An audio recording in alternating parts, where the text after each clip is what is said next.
আসসালামু আলাইকুম সুপ্রিয় শিক্ষার্থীরা। আসসালামু আলাইকুম আমার প্রিয় ভাই বোন, কেমন আছো তোমরা সবাই? আমাদের প্রিয় ভাই বোনরা, আশা করি আপনারা সবাই অনেকেই ভালো আছেন, অনেক সুস্থ আছেন। ঠিক আছে, তো আজকে আমরা এশিয়ার ম্যাপ অ্যানালাইসিসের আবার ক্লাসটা নিয়ে হাজির হয়েছি।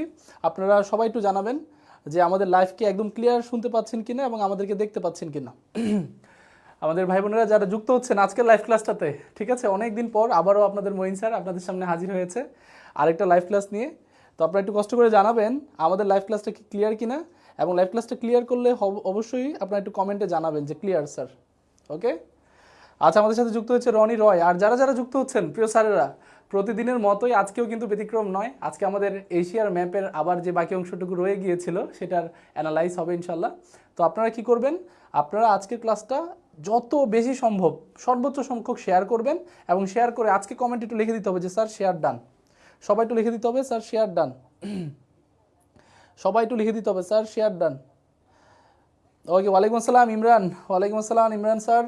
আলহামদুলিল্লাহ অনেক অনেক ভালো আছি, আপনাদের দোয়ায় অনেক অনেক ভালো আছি, সুস্থ আছি। ওকে, আমাদের সাথে রনি রনি যুক্ত হয়েছেন, অনেক ধন্যবাদ সবাই যারা যুক্ত হচ্ছেন, যারা অনেক দিন ধরে অপেক্ষা ছিলেন মঈন স্যারের ক্লাসের জন্য। আপনাদেরকে অনেক অনেক শুভকামনা জানিয়ে আমাদের আজকের লাইভ ক্লাস আমরা শুরু করবো এখনই। কিন্তু আমাদের সবাইকে যুক্ত হয়ে যেতে হবে, ফ্রেন্ড সার্কেল সবাইকে মেনশন দিয়ে দেন খুব দ্রুত। আর আজকের ক্লাসটা মিনিমাম 5টা করে শেয়ার করে আমাদের শেয়ার ডান লিখে ফেলেন, ঠিক আছে? যে ইমরান স্যার শেয়ার ডান, মাশাল্লাহ। ওকে, মিস জাকিয়া আক্তার বলছেন ক্লিয়ার স্যার। ওকে, ক্লাস ক্লিয়ার, একদমই ঝকঝকে হবে ইনশাল্লাহ আজকের ক্লাসটা। আজকে সবাই একটু কষ্ট করে, যেহেতু আজকে এশিয়ার ভয় নিয়ে আমাদের সকল দুশ্চিন্তা আজকের ক্লাসটাতে ইনশাল্লাহ শেষ হবে, তাহলে আপনাদের যেটা করতে হবে সেটা হচ্ছে প্রচুর পরিমাণে শেয়ার করতে হবে আজকে, প্রচুর পরিমাণে। আমরা চাই আজকে প্রচুর পরিমাণে শেয়ার হোক। ওকে, আর কে আছেন আমাদের সাথে? ওয়ালাইকুম আসসালাম। ওয়ালাইকুম আসসালাম, মাশাল্লাহ। ওকে, রাসেল বিন আব্দুল খালেক ভাই আমাদের যুক্ত আছেন, বলেছে স্যার সন্ধ্যা থেকে আজকে ক্লাসটার অপেক্ষা করছি, মাশাল্লাহ। আপনাদের অপেক্ষার জন্যই কিন্তু আমাদের আশা, ঠিক আছে? তো আমাদের এই নতুন নতুন সিস্টেমে আমাদের আবার ক্লাসগুলো শুরু হয়েছে আলহামদুলিল্লাহ। নুসরাত জাহান স্যার কেমন আছেন? আলহামদুলিল্লাহ অনেক অনেক ভালো আছি স্যার, আপনিও আশা করি ভালো আছেন। খাতা কলম নিয়ে বসে আছি, খাদিজা আক্তার বলেছেন। অনেক অনেক ধন্যবাদ বোন। আমাদের যারাই যুক্ত হচ্ছেন একটু কষ্ট করে যেটা করতে হবে সেটা হচ্ছে মিনিমাম আজকের ক্লাসটা মঈন স্যারের জন্য সবাই 5 শেয়ার ডান করতে হবে, যে 5 ডান সবাই কমেন্ট করতে হবে যে স্যার আজকে 5 ডান। আজকে কিন্তু খুবই খুবই খুবই গুরুত্বপূর্ণ ক্লাস হবে ইনশাল্লাহ, ঠিক আছে? তাহলে সবাই একটু দ্রুত।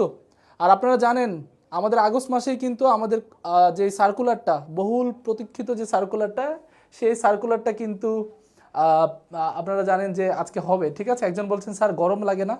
আসলে আমরা যে রুমের সেটআপে আছি এখানে আমার রীতিমতো শীত লাগছে, ঠিক আছে? এত পরিমাণে এখানে এয়ার কন্ডিশন করা। তো যাক আলহামদুলিল্লাহ, আশা করি যে এখন ঠান্ডা মেজাজে আপনাদের সাথে ক্লাসটা করাতে পারবো। মূলত আমি শার্ট পরেই ক্লাস শুরু করতে চেয়েছিলাম, কিন্তু রুমটা এত ঠান্ডা হয়ে গিয়েছে অফ করার পরেও, তো যেটার উপরে এটা পড়া হয়ে গেছে আর কি। যাই হোক, অনেক অনেক ধন্যবাদ যারা যুক্ত হয়েছেন, শেয়ার করছেন স্যারেরা। আজকের ক্লাসটাতে এশিয়ার যত ভয় আছে সবগুলোই দূর করব ইনশাল্লাহ। তো সবাই বেশি করে দেরি করার সময় নেই, আমরা একটু পরে ক্লাসে চলে যাব। মাশাল্লাহ অনেকে যুক্ত হয়ে গেছেন, অনেক অনেক ধন্যবাদ। আপনারা যেটা করতে পারেন সেটা হচ্ছে সবাই অবশ্যই আজকের ক্লাসটা একটু শেয়ার করে দেবেন, এবং আপনাদের যত বন্ধু বান্ধব আছে সবাইকে কষ্ট করে আজকের ক্লাসটাতে যুক্ত হওয়ার জন্য জানিয়ে দেবেন, ঠিক আছে? আমরা জানি যে আমাদের এশিয়ার যতগুলো ম্যাপ অ্যানালাইসিস নিয়ে ঝামেলা ছিল, যেমন আমরা এশিয়ার মধ্যে আমরা অলরেডি আলোচনা করেছি আমাদের এশিয়ার যেই প্রথম যে অংশটা দক্ষিণ পূর্ব এশিয়া দূরপ্রাচ্য নিয়ে আমরা আলোচনা করেছি। দক্ষিণ এশিয়ার অংশটা থেকে একটু ঝালাই করে বা নতুন করে শুরু করে আমরা আজকের ক্লাসটা শুরু করবো ইনশাল্লাহ। আজকের ক্লাসটাতে ইনশাল্লাহ আমাদের এশিয়ার ভয়টা আর থাকবে না। আমাদের প্রিয় ভাই বোনেরা যারা কষ্ট করে এতদিন পর্যন্ত চেষ্টা করছেন যে একটা হালাল রিজিকের ব্যবস্থা হোক, একটা সুন্দর জীবনের ব্যবস্থা হোক, আল্লাহ করে দিক সেটা। যারা কষ্ট করছেন, দিনরাত খাটছেন, পড়াশোনা করছেন, তাদের সময়টা আর অপচয় করতে চাচ্ছি না। আশা করি আপনারা সবাই শেয়ার করে দিয়েছেন বা শেয়ার করে দিবেন, ঠিক আছে? তো সেটার জন্য আপনাদেরকে কষ্ট করে এই লাইভ ক্লাসটা আর খুঁজে পেতে হবে না, আপনাদের ওয়ালের মধ্যেই থাকবে। সারাদিন আমরা কত ধরনের হাবি জাবি শেয়ার দিতেই থাকি, ঠিক আছে? তো আশা করি আপনাদের এটা অনেক কাজে আসবে। ওকে ওকে ওকে, রাজিয়া সুলতান বলছে মঈন স্যার আপনি যান, কি বলছেন, সকিনা স্যারের মতো হারিয়েছেন না। না, মূলত সাইদুল স্যারের সাথে একটা আত্মার সম্পর্ক আছে। হ্যাঁ, গতকালকে রাত অনেক হয়ে গেছে, তখন হঠাৎ করে সাইদুল স্যার কল দিলেন, বলেন মঈন তুমি তো একটু ঝামেলার মধ্যে আছো, কিন্তু ক্লাসগুলো কন্টিনিউ করো, আমাদের স্টুডেন্টগুলো তোমাদেরকে চাচ্ছে। তো এই যে একটা বিষয়, স্যার প্রতিনিয়ত খোঁজ খবর রাখা বা আপনাদের কোন জিনিসগুলো লাগবে সেগুলোর প্রতি তার যে একটা আকর্ষণ, তো এটাই আমি স্যারের জন্য আপনাদের কাছ থেকে দোয়া চাই, সাইদুল স্যারের জন্য, এবং আপনাদের জন্য দোয়া রাখি, আমার জন্য দোয়া করবেন যেন এই ক্লাসগুলো অনেক অনেক সুন্দরভাবে আপনাদের জন্য সাজিয়ে আনতে পারি। ওকে, 2টা শেয়ার ডান বলেছেন কে? রাজিয়া সুলতানা বোন। আমাদের সবাই একটু কষ্ট করে বেশি বেশি শেয়ার করতে হবে আজকের ক্লাসটাতে, ঠিক আছে, যেন আজকের ক্লাসটাতে আমরা সবাই মিলে খুব এনজয় করতে পারি। ওকে, তাহলে চলে আসি আমরা আজকের এশিয়ার ক্লাসটাতে। আমরা প্রথমেই কিন্তু ক্লাসের সময় কিন্তু সবাইকে বলে দেই যে কে কোন জেলা থেকে যুক্ত হয়েছে, আমাদের কমিউনিটিটা কত বড় সেটা যেন জানিয়ে দেয়। তাহলে আমি একটু দেখতে চাই যে কারা কোন জেলা থেকে যুক্ত হয়েছে। এর মধ্যে আমরা আশা রাখি যে আমাদের সব যে বন্ধু বান্ধবরা আছে বা ফ্রেন্ড সার্কেলরা আছে তারা যুক্ত হয়ে যাবে, ঠিক আছে। ওকে, মাশাল্লাহ। এটা কি বলেছেন? মেজবাউল আমিন বলেছেন স্যার পাঁচটা শেয়ার করেছি, মাশাল্লাহ, অনেক অনেক ধন্যবাদ আপনাকে। আমাদের এই যে ক্লাস শিডিউল যেগুলো আছে, গাজীপুর থেকে একজন যুক্ত হয়েছেন, এই ক্লাস শিডিউলগুলো চলবে ইনশাল্লাহ। এখন আরও বেশি পরিমাণে মঈন স্যারের ক্লাস পাবেন, অনেক সুন্দর সুন্দর টপিকগুলো গুছানো আকারে আমরা ক্লাস পাবো। আপনাদের জন্য আরেকটা খুবই সুন্দর একটা দিক নির্দেশনা, সেটা হচ্ছে এই যে সাধারণ জ্ঞান বা জিকে যেটাকে আমরা বলি না কেন, এই জিকেতে প্রথমত আপনাকে জানতে হবে আপনি কি পড়বেন না। কারণ আপনি ধরেন 10 থেকে 20তম গ্রেড, অথবা আপনি প্রাইমারি নিবন্ধনের প্রিপারেশন নিচ্ছেন, অথবা ধরেন আপনি যে আমাদের যে সার্কুলারগুলো আসে 10 থেকে 20তম গ্রেডের মধ্যে যে কোনো একটা চাকরি প্রিপারেশন নিচ্ছেন, সেটার কিন্তু একটা আলাদা একটা সিলেবাস বলতে আমি বুঝাই যে সেটার প্রশ্ন প্যাটার্নটা একটু ভিন্ন। কিন্তু যখন আপনি আরেকটু হায়ার স্ট্যান্ডার্ডের চাকরিগুলোর প্রিপারেশন নেবেন, তখন দেখবেন যেমন জবের, বিসিএসের হোক বা অন্য কোনো প্ল্যাটফর্মে হোক, ব্যাংকের এডি হোক, তখন আপনাকে কিন্তু ডিটেলসে পড়াশোনা করতে হবে। তো প্রিয় ভাই বোন, আমরা আশা রাখি যে আজকের ক্লাসটাতে আপনারা সবাই খুব সুন্দরভাবে ইজি ওয়েতে এই ক্লাসগুলো করতে পারবেন ইনশাআল্লাহ, ঠিক আছে। তাহলে আমরা আর দেরি না করি, মাশাআল্লাহ অনেকে যুক্ত হয়ে গেছেন, সবাই একটু শেয়ার করে দেবেন। এস এম ইব্রাহিম খালিল আছেন আমাদের সাথে, বনি একটা শেয়ার করেছি 6টা, মাশাআল্লাহ বোন আমাদের। আচ্ছা, হাসনাত আছেন আমাদের সাথে, সাথী বোন আছেন আমাদের সাথে, পরিবর্তন হতে হবে। ওয়ালাইকুম আসসালাম ভাই। পটুয়াখালী থেকে আমাদের রাসেল বিন আব্দুল খালেক ভাই আছেন, বগুড়া থেকে আছেন মেজবাউল আলম, মাশাআল্লাহ। জহিরুল ইসলাম আছেন, ওকে, পটুয়াখালী থেকে। শারমিন আছেন নারায়ণগঞ্জ থেকে, মোহাম্মদ ইবনে নোয়াখালী থেকে, খুলনা থেকে অনেকে যুক্ত হয়েছেন, যেমন নিভান, প্রতিমা সাহা, মাশাআল্লাহ অনেকে যুক্ত হয়েছেন। তারপরে আছেন পঞ্চগড় থেকে সুলতান আলী, হিমেল আহমেদ সুনামগঞ্জ থেকে, নেত্রকোনা থেকে, রাজশাহী থেকে সুমি ইসলাম, মাশাআল্লাহ আব্দুর রাজ্জাক সিরাজগঞ্জ থেকে। এই দেখেন এত এত জেলার মানুষ, কেউ কিন্তু বসে নাই, সবাই দৌড়াচ্ছে। তাহলে আপনি যিনি এখন আমাকে দেখছেন, এই বর্তমান সময়ে আমাকে দেখছেন, আপনাকে দৌড়াতে হবে ভাই, আপনাকে অবশ্যই স্যার দৌড়াতে হবে যেন আপনি পিছিয়ে না পড়েন, ঠিক আছে। মাথায় রাখবেন যে সবচেয়ে বেশি দ্রুত দৌড়ায় এবং যে সবচেয়ে বেশি কন্টিনিউয়াসলি দৌড়াতেই থাকে সেই কিন্তু তার গন্তব্যে পৌঁছায়, ঠিক আছে। তাহলে আমরা আর দেরি না করি, 300+ স্টুডেন্ট আমাদের সাথে যুক্ত হয়ে গেছে। আমরা প্রথম কোশ্চেনটা, এশিয়ার ম্যাপ অ্যানালাইসিস নিয়ে, যেহেতু আমাদের আজকের ক্লাস এশিয়ার ম্যাপ অ্যানালাইসিসের বিষয়টা নিয়ে একটু কথা বলে রাখি। আমরা অলরেডি কোন কোন জায়গাগুলো শেষ করেছি বা পড়েছি সেটা সম্পর্কে একটু জানুন। আমরা কোন কোন জায়গাগুলো আগে পড়েছি, যেমন আমরা এই অংশটা পড়েছি স্যার, মনে আছে হয়তো, দূরপ্রাচ্যের দেশগুলো নিয়ে আমরা পড়াশোনা করে ফেলেছিলাম। দূরপ্রাচ্য বা যেটাকে আমরা ফার ইস্ট বলে থাকি, দূরপ্রাচ্য নিয়ে আমাদের পড়াশোনা অলরেডি হয়ে গেছে, ডান। আমরা পড়াশোনা করেছিলাম দক্ষিণ পূর্ব এশিয়া নিয়ে, আমরা দক্ষিণ পূর্ব এশিয়া নিয়ে পড়াশোনা করেছিলাম, দক্ষিণ পূর্ব এশিয়া নিয়ে আমরা পড়াশোনা করেছিলাম। এই দুইটা খুব ভালোভাবে হয়েছিল আমাদের, আমার যতটুকু মনে আছে আমাদের এই দুইটা খুব ভালোভাবে হয়েছিল। আমরা আজকে যেটা নিয়ে পড়াশোনা করব, আজকে আমরা সাউথ এশিয়ার একটু বেসিক জিনিস সম্পর্কে জানবো, আমরা মধ্য এশিয়াটা সম্পর্কে একটু জানবো, এবং আমরা এই অঞ্চলটা পারস্য উপসাগরীয় অঞ্চল এবং জাজিরাতুল আরব, এই টোটাল 1টা 2টা 3টা 4টা সেক্টর সম্পর্কে খুব ভালোভাবে ইজি ওয়েতে জানার চেষ্টা করব। গাইবান্ধা ঝিনাইদহ থেকে অনেকে যুক্ত আছেন, মাশাআল্লাহ। একটা জিনিস মনে রাখবেন স্যার, যে জীবনে যখন বড় হতে চাবেন বা জীবনে কিছু ভালো পেতে চাবেন, সেটাতে কোনো শর্টকাট নাই। এখন আপনি বলতে পারেন যে স্যার আপনি তো প্রত্যেকটা জিনিস শর্টকাটে শেখাচ্ছেন। শর্টকাটে শেখানোর বিষয়টা কি? শর্টকাটে আপনি প্রত্যেকটা দেশ মনে রাখতেছেন, কিন্তু সেগুলো মনে রাখার জন্য যেন ভুলে না যান, সেগুলোর জন্য কিন্তু আমরা কিছু কিছু শর্টকাট দিয়ে থাকি। কিন্তু পার্সোনালি আমি শর্টকাট জিনিসটাকে পছন্দ করি না। কারণ হচ্ছে আপনি যখন ম্যাপ অ্যানালাইসিস করে বুঝে বুঝে পড়বেন, এগুলো আপনার মাথায় একদম আজীবনের জন্য স্টোর হয়ে যাবে, ঠিক আছে। আশা করি আপনারা সবাই এটা সম্পর্কে একদম ক্লিয়ার। ওকে ওকে ওকে, ভেরি গুড ভেরি গুড। ওকে, একজন ভাই বলেছেন, আমাদের একজন স্যার বলেছেন যে ভাগ্য থাকা লাগে, মাশাআল্লাহ। ভাগ্যটা কোথা থেকে হবে? ভাগ্যটা হবে অবশ্যই সৃষ্টিকর্তা কর্তৃক। ভাগ্যটা কিন্তু ফিক্সড না যে এটাই হবে আপনার সাথে। আপনার দোয়া, আপনার প্রার্থনা, সৃষ্টিকর্তার প্রতি আপনার সম্পর্ক, ভালো সম্পর্কটা কিন্তু আপনার ভাগ্য বদলে দিতে পারে। এই জন্য আমি মাঝে মাঝে একটা কথা বলি যে ভালো সময় পাওয়ার জন্য সৃষ্টিকর্তার সাথে একটা ভালো সম্পর্ক থাকা উচিত। তাহলে আশা করি আপনারা আপনাদের যে সৃষ্টিকর্তা প্রত্যেকের যেই রব আছে প্রত্যেকের রবের সাথে আমাদের রবের সাথে সবাই ভালো সম্পর্ক রাখবেন, দেখবেন আপনাদের তাকদির, রিজিক এবং ভাগ্য ইনশাল্লাহ ভালো হবে। তাহলে চলেন আমরা আর দেরি না করি, অনেক মানুষ আমাদের সাথে যুক্ত হয়ে গেছে, অনেক কথা হয়ে গেছে, তাহলে আমরা ডিরেক্ট আজকের প্রশ্নে আসি। আমাদের এই কোশ্চেনটা কিন্তু অলরেডি আলোচনা হয়ে গেছে, দূরপ্রাচ্যের দেশ 9 কোনটি, দক্ষিণ পূর্ব এশিয়া নিয়ে আমরা বিস্তারিত আলোচনা করেছি। আজকে আমরা এটা থেকে শুরু করব। আবার যারা যুক্ত হচ্ছেন তারা একটু কমেন্ট করেন, এই অঞ্চলটার এই প্রশ্নটা থেকে আমাদের আজকের পড়াশোনা শুরু হবে। তাহলে প্রিয় স্যার সবাই একটু কমেন্ট করবেন যে দক্ষিণ এশিয়ার কোন দেশটি স্থলবেষ্টিত নয়। সবাই একটু কমেন্টে আনসার জানাতে থাকেন। কমেন্টে আনসার জানাতে জানাতে আমি এটা সম্পর্কে একটু বিস্তারিত বলে দেবো, আপনারা খাতা কলম নিয়ে সেগুলো একটু নোট ডাউন করার চেষ্টা করবেন, ঠিক আছে? আশা করছি। আচ্ছা, স্থলবেষ্টিত বিষয়টা কি? স্থলবেষ্টিত, স্থলবেষ্টিত, স্থলবেষ্টিত, এই যে স্থলবেষ্টিত শব্দটা, যেটাকে ইংরেজি প্রতিশব্দ হচ্ছে ল্যান্ডলক, ল্যান্ডলক। এই ল্যান্ডলক বা স্থলবেষ্টিত মানে হচ্ছে এমন একটা দেশ যেটার চারপাশে কোনো সমুদ্র নেই, কোনো সমুদ্র নেই, কোনো জলাশয় নেই, কোনো জলাশয় বলতে কোনো বর্ডার লাইনের মধ্যে তার কোনো সমুদ্র নেই। তাহলে এমন যে দেশগুলো আছে সেগুলোকে আমরা ল্যান্ডলক বা স্থলবেষ্টিত রাষ্ট্র বলি। আশা করছি আপনারা সবাই কমেন্ট করেছেন। ওকে, সবাই কমেন্ট করেছেন, মাশাআল্লাহ। এটা একটু সবাই বলবেন যে দক্ষিণ এশিয়ার কোন দেশটিতে স্থলবেষ্টিত নয়, কমেন্ট করতে থাকেন, আমি একটু পরে কমেন্টগুলো দেখব। স্থলবেষ্টিত মানে অলরেডি বলেছি যেটা চারপাশে সমুদ্র নেই, অর্থাৎ চারপাশ দিয়ে স্থল দ্বারা ঘেরা। যেমন ধরেন এ নামের একটা দেশ আছে, এটা হচ্ছে এ নামের দেশ, তার পাশে এদিকে একটা বি নামের দেশ আছে, তার পাশে একটা এই পাশে সি আছে, তার পাশে ডি আছে, ডি আছে, এবং তার পাশে এফ আছে, একটা ফুল হয়ে গেল, ঠিক আছে? তো এই পাশটাতে সমুদ্র আছে, এই পাশে সমুদ্র আছে, ধরেন এদিকেও সমুদ্র আছে, এই পাশেও সমুদ্র আছে, এই পাশটাতে সমুদ্র আছে, একদম ডিটেলসে বলছি আপনাদের কাছে। এখন এই যে সমুদ্রটা, এটার সাথে তো এর কোনো সম্পর্ক নাই, এটার সাথেও নাই, এটার সাথেও নাই, এটার সাথেও নাই। তাহলে এমন যে দেশগুলো আছে যার আশেপাশে কোনো সমুদ্র নেই, যে কোনো একটা দেশ দ্বারা ঘেরা, সেগুলোকে বলা হয় স্থলবেষ্টিত রাষ্ট্র। আশা করি আপনারা বুঝতে পেরেছেন স্যার। সবাই একটু বলবেন যে স্থলবেষ্টিত কনসেপ্টটা বুঝতে পেরেছেন কিনা। আশা করি আপনারা বুঝতে পেরেছেন। সবাই একটু বলবেন যে স্থলবেষ্টিত যে কনসেপ্টটা আছে এটা বুঝতে পেরেছেন কিনা। স্থলবেষ্টিত বুঝতে পারলে কিন্তু আমরা আজকের আরও বেসিক যে ডাটাগুলো আছে সেগুলো সম্পর্কে জানতে পারবো। ওকে, অনেকে কমেন্ট করেছেন নেপাল, নেপাল, মাশাআল্লাহ, নেপাল আনসার করেছে, সবাই জানেন যে নেপালই হবে, তাই না?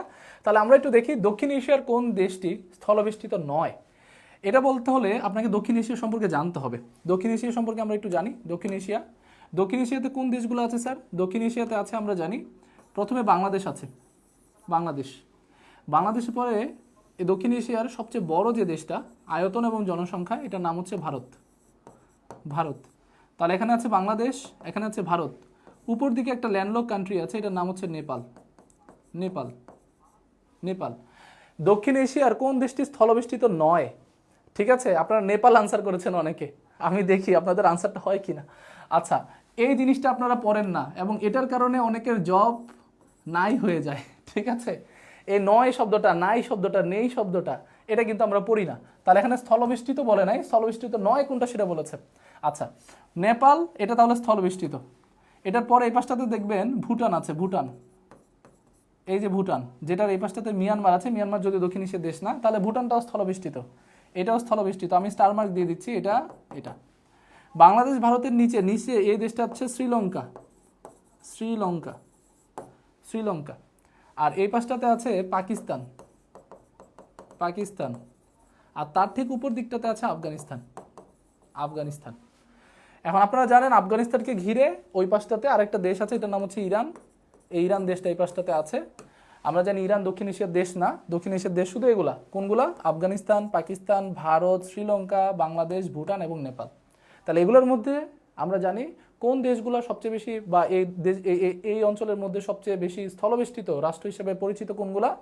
নেপাল আছে, ভুটান আছে, আর আফগানিস্তান। তাহলে অপশনে আনসার কোনটা হবে, যেটা আমরা ভুল করেছি সবাই? দেখি এবার কে কে আনসারটা দিতে পারে। এবার কে কে আনসারটা দিতে পারে একটু দেখি। ওকে, সবাই বলেছেন এবার রাইট আনসার বাংলাদেশ, সবাই রাইট আনসারটা বাংলাদেশ বলেছেন, মাশাআল্লাহ। আমরা জানি যে দক্ষিণ এশিয়ার কোন দেশটি স্থলবেষ্টিত নয়, সেটা হচ্ছে বাংলাদেশ। কারণ বাংলাদেশের নিচে বঙ্গোপসাগর রয়েছে, বঙ্গোপসাগর, বঙ্গোপসাগর রয়েছে। যেহেতু বাংলাদেশের নিচে একটা জলরাশি আছে, তাহলে এটা কিন্তু স্থলবেষ্টিত দেশ হবে না, এজন্য এটা রাইট আনসার হবে। Very good, very good.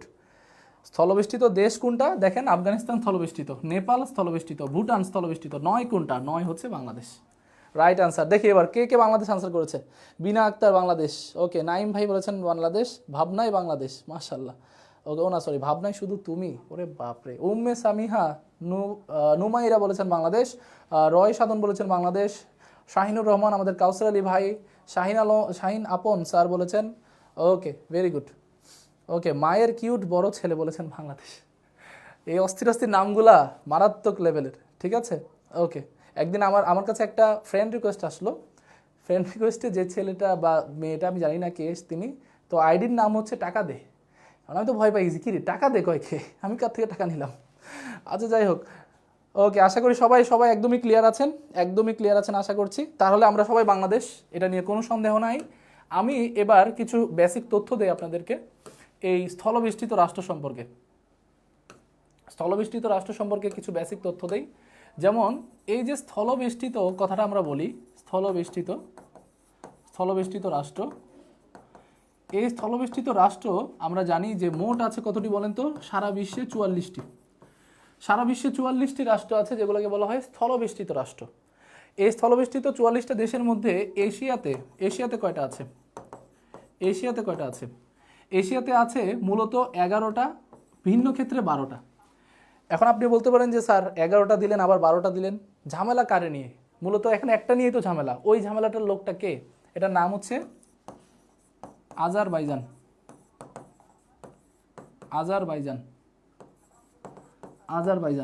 আর্মেনিয়াকে এশিয়ার পুরোপুরি দেশ ধরা হয় বিশেষ ক্ষেত্রে, কিন্তু আজারবাইজানটা হচ্ছে একটা ইউরেশিয়ান কান্ট্রি।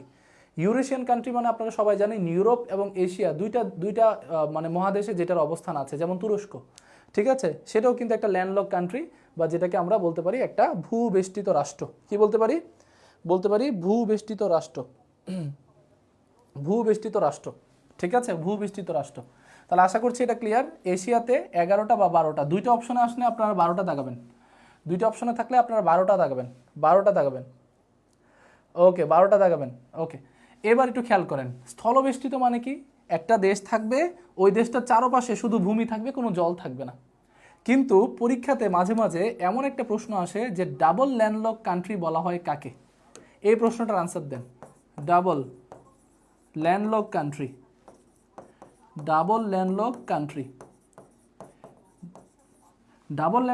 মানে কি স্যার বলেন তো? ডাবল ল্যান্ডলক কান্ট্রি মানে হচ্ছে যেটাকে আমরা বলি ডাবল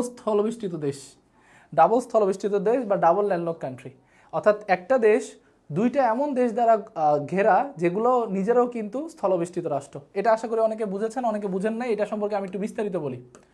স্থলবেষ্টিত রাষ্ট্র সম্পর্কে আমরা বুঝলাম। ডাবল ল্যান্ডলক মানে কি? স্যার আপনি তো ল্যান্ডলক সম্পর্কে বললেন, এখন আবার ডাবল ল্যান্ডলক মানে কি? এটা মানে হচ্ছে, যেমন ধরেন এটা একটা রাষ্ট্র,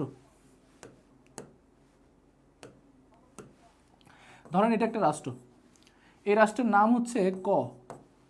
এখন এই রাষ্ট্রের পাশে এমন একটা রাষ্ট্র আছে, ধরেন এটা খ, আর এই পাশটাতে আছে গ।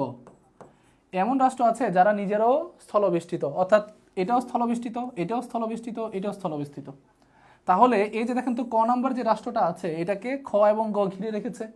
এজন্য কটা হচ্ছে ডাবল ল্যান্ডলক কান্ট্রি, অর্থাৎ সে নিজেও ল্যান্ডলক স্থলবেষ্টিত, তাকে ঘিরে রেখেছে যারা, তারাও স্থলবেষ্টিত, ঠিক আছে। পৃথিবীতে এমন খুবই গুরুত্বপূর্ণ দুটি রাষ্ট্র আছে, ডাবল ল্যান্ডলক, ডাবল দিয়ে মনে রাখবেন, দুইটি রাষ্ট্র আছে ডাবল ল্যান্ডলক।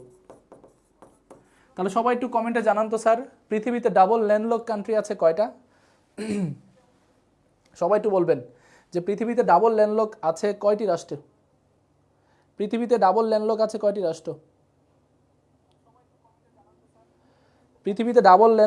কয়টি রাষ্ট্র? স্যার? ওকে, অনেকে বলছেন স্যার লেট করে পাইলাম, কোনো সমস্যা নাই, কোনো লেট নাই। সবাই একটু বলেন তো বুঝতে পারছেন কিনা ডাবল ল্যান্ডলক জিনিসটা কি বুঝতে পারছেন? অর্থাৎ ধরেন বাংলাদেশ এমন একটা দেশ যেটার আশেপাশে কোনো সমুদ্র নাই, ধরে নেন। আবার ভারতও এমন একটা দেশ যেটার আশেপাশে কোনো সমুদ্র নাই। মিয়ানমারও এমন একটা দেশ যেটার আশেপাশে কোনো সমুদ্র নাই।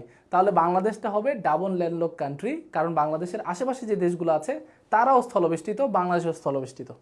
আশা করি বুঝতে পেরেছেন। সবাই কি ক্লিয়ার স্যার? একটু বলেন তো, কমেন্টগুলো আমি একটু দেখতে চাই। সবাই একটু বলেন ক্লিয়ার কিনা। দুইটি শিল্পী বলেছেন দুইটি, তাসলিমা আক্তার বলেছেন দুইটি, মাশাআল্লাহ। সবাই বলেছেন দুইটি, ডাবল ল্যান্ডলক দেশ দুইটি, মাশাআল্লাহ। ওকে, আবু বকর বলেছেন দুইটি, নাবিলা নূর বলেছেন দুইটি, রুবেল হোসাইন বলেছেন দুইটি, ভেরি গুড। এখন এই দেশগুলো কারা? এই দেশগুলো হচ্ছে আপনারা একটা নাম শুনেছেন লিচেনস্টাইন। লিচেনস্টাইন দেশটার নাম শুনেছেন হয়তো, লিচেনস্টাইন। লিচেনস্টাইন, এই লিচেনস্টাইন দেশটা হচ্ছে ডাবল ল্যান্ডলক কান্ট্রি, অর্থাৎ এটার আশেপাশে যে দেশগুলো আছে সেগুলো স্থলবেষ্টিত রাষ্ট্র। তাহলে বলেন তো স্থলবেষ্টিত রাষ্ট্র একটা কি? লিচেনস্টাইন। আরেকটা হচ্ছে আমাদের মধ্য এশিয়ার একটা রাষ্ট্র আছে, সেটার নাম হচ্ছে উজবেকিস্তান। উজবেকিস্তান। তাহলে লিচেনস্টাইন এটা হচ্ছে 1 নাম্বার, আর 2 নাম্বারটা হচ্ছে উজবেকিস্তান। এই দুইটাকে বলা হয় double landlock country. Double landlock country অথবা এটা স্থলবেষ্টিতর মধ্যে ডাবল। ঠিক আছে, ওকে। আশা করছি সবাই একদমই ক্লিয়ার আছেন। সবাই ক্লিয়ার থাকলে সবাই একটু বলেন তো স্যার ডান, এতটুকু পর্যন্ত ক্লিয়ার থাকলে একটু ডান বলেন যে স্যার ডান, একদম ডান, এটা নিয়ে আর কোনো ঝামেলা নাই, একদমই কোনো ঝামেলা নেই। সবাই একটু কমেন্ট করেন ডান। ক্লিয়ার ক্লিয়ার, মাশাআল্লাহ ক্লিয়ার, ওকে। তাহলে দুইটা দেশ কি বলেছি, একটা হচ্ছে লিচেনস্টাইন, যেটার আশেপাশে কে আছে বলেন তো? সুইজারল্যান্ড। সুইজারল্যান্ডের আশেপাশে কিন্তু লিচেনস্টাইন আছে, ঠিক আছে। আর উজবেকিস্তানের আশেপাশে কে আছে? কিরগিজস্তান, তাই না? তুর্কমেনিস্তান, এই দেশগুলো আছে। তাহলে এই জন্য উজবেকিস্তানও কিন্তু একটা ডাবল ল্যান্ডলক কান্ট্রি। সবাই একটু বলেন ক্লিয়ার কিনা। ক্লিয়ার হলে আমরা নতুন আরেকটা বিষয় নিয়ে আলোচনা করব। আশা করছি সবাই ক্লিয়ার। এবার একটু খেয়াল করেন, এই যে স্থলবেষ্টিত রাষ্ট্র আমরা বলি, স্থলবেষ্টিত রাষ্ট্র, এই স্থলবেষ্টিত রাষ্ট্রের মধ্যে সবচেয়ে বৃহত্তম কোনটা এবং সবচেয়ে ক্ষুদ্রতম কোনটা? এটা মেবি আপনাদের সাথে আলোচনা করেছিলাম, আপনারা একটু আনসার করার চেষ্টা করেন। সবচেয়ে বৃহত্তম কোনটা এবং সবচেয়ে ক্ষুদ্রতম কোনটা? সবচেয়ে বৃহত্তম কোনটা, সবচেয়ে ক্ষুদ্রতম কোনটা? স্যার কে কে আনসার করতে পারবেন? সবচেয়ে বৃহত্তম কোনটা, সবচেয়ে ক্ষুদ্রতম কোনটা? মাশাআল্লাহ, কে কে আনসার করেছেন? সাব্বির ভাই আনসার করেছেন, হুমায়রা বোন আমাদের আনসার করেছেন, মিলন কুমার আনসার করেছেন, তাসলিমা আক্তার, লিমা আনসার করেছেন, সাকিবুল ইসলাম স্যার আনসার করেছেন, নাহিদুল ইসলাম, দুঃখিত নাদিয়া ইসলাম বোন আমাদের আনসার করেছেন, রাসেল বিন আব্দুল খালেক পটুয়াখালী থেকে আনসার করেছেন। দেখেন আপনারা, আপনাদের নাম কিন্তু আমার মুখস্থ হয়ে গেছে। এই যে রাসেল বিন আব্দুল খালেক, এই স্যার কিন্তু প্রতিদিনই ক্লাস করেন, নাম মুখস্থ হয়ে গেছেন আমার, এবং উনি পটুয়াখালীতে থাকেন। দেখেন জেলাও মুখস্থ হয়ে গেছে। তাহলে এভাবে যারা আপনারা হচ্ছেন ক্লাস করবেন তাদের কিন্তু নাম, জেলা সব কিন্তু মুখস্থ হয়ে যাবে। ওকে, মেহেদি হাসান স্যার অনেক ধন্যবাদ। ওকে ওকে, আশা করি সব ক্লিয়ার। তাহলে আমরা এবার স্থলবেষ্টিত রাষ্ট্রের মধ্যে সবচেয়ে বৃহত্তম রাষ্ট্র কোনটা একটু বলেন দেখি, কে পারবেন? সবচেয়ে বৃহত্তম এই রাষ্ট্রটা কিন্তু মুসলিম জনসংখ্যায়, দুঃখিত, মুসলিম বিশ্বের আয়তনে সবচেয়ে বড় রাষ্ট্র। তাহলে মুসলিম বিশ্বের আয়তনে সবচেয়ে বড় রাষ্ট্র, এটার নাম হচ্ছে কাজাখস্তান। কাজাখস্তান।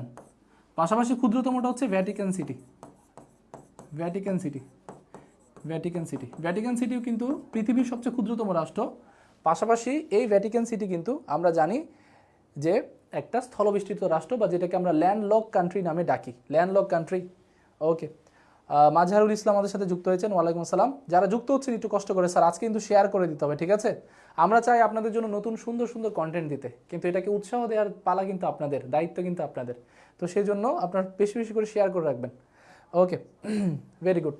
FN চৌধুরী বলেছেন বৃহত্তম হচ্ছে কাজাখস্তান এবং ক্ষুদ্রতম হচ্ছে ভ্যাটিকান সিটি। আশা করি সবাই এটা সম্পর্কে একদমই ক্লিয়ার আছেন। যদি ক্লিয়ার থাকেন তাহলে আমরা নতুন টপিকে চলে যাই, নতুন প্রশ্নে চলে যাই।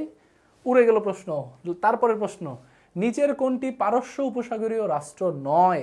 স্যার আপনাদেরকে কিন্তু আজকে বারবার একটা জিনিস আমি ফোকাস করছি, যারা জ্ঞানী, যারা বিচক্ষণ তারা কিন্তু বুঝে যাবে যে এই জায়গাটাতে আমি বারবার ফোকাস করছি, যে পরীক্ষাতে আপনারা যেটাতে সবচেয়ে বেশি ভুল করেন সেটা হচ্ছে এই জায়গাটা। স্যার আপনারা নয় নেই এটা দেখেন না, এবং এটা না দেখার কারণে আপনাদের কিন্তু বড় একটা লস হয়ে যায়, ঠিক আছে? একটা বিশাল রকম লস হয়ে যায়। ওকে ওকে ওকে ওকে ওকে ওকে, মাশাল্লাহ মাশাল্লাহ মাশাল্লাহ, অনেক ধন্যবাদ। তাহলে এবার ভাই বোনেরা সবাই একটু খেয়াল করবেন, নিচের কোনটি পারস্য উপসাগরের রাষ্ট্র নয়? সবাই একটু আনসার করেন দেখি, এটা কে পারবেন? সবাই একটু আনসার করতে থাকেন। আমি একটু পারস্য উপসাগরের অঞ্চলটা সম্পর্কিত আপনাদের বলি। মূলত পারস্য উপসাগর অঞ্চলটা কতটুকু, যেমন আপনি দেখবেন এই পাশটাতে ইরানের অঞ্চলটা একটু ঘুরে এসে এভাবে করে এই অঞ্চলটা দিয়ে ঢুকেছে, এটাই হচ্ছে পারস্য উপসাগর। এটার নাম হচ্ছে পারস্য উপসাগর। এটা হচ্ছে স্যার পারস্য উপসাগর। এখন এই পারস্য উপসাগরের মধ্যে কোন দেশগুলো আছে যেগুলোর মধ্যে এত উত্তেজনা? পার্সিয়ান গালফ আমরা বলি, এখানে একটা প্রণালীও আছে, এবং এই পারস্য উপসাগরীয় দেশগুলো সম্পর্কে আমাদের একটু জানার দরকার আছে। ওকে, একটু খেয়াল করেন, যেমন এই দেশটা, এখানে যে দেশটা আছে এটার নাম হচ্ছে ইরাক। এখানে একটা দেশ আছে এটার নাম হচ্ছে ইরাক। উপরে একটা দেশ আছে এই দেশটার নাম হচ্ছে ইরান। ইরাক ইরানের এই পাশটাতে আছে সৌদি আরব। সৌদি আরব, সৌদি আরব দেশটা আছে। তারপরে আপনারা এই নিচের অংশটাতে ছোট ছোট কয়েকটা দেশ পাবেন, ছোট ছোট কয়েকটা দেশ পাবেন। যেমন আপনারা পাবেন এখানে কাদের পাবেন আমি একটু বলি, বাহরাইনকে পাবেন, বাহরাইন, বাহরাইনকে পাবেন।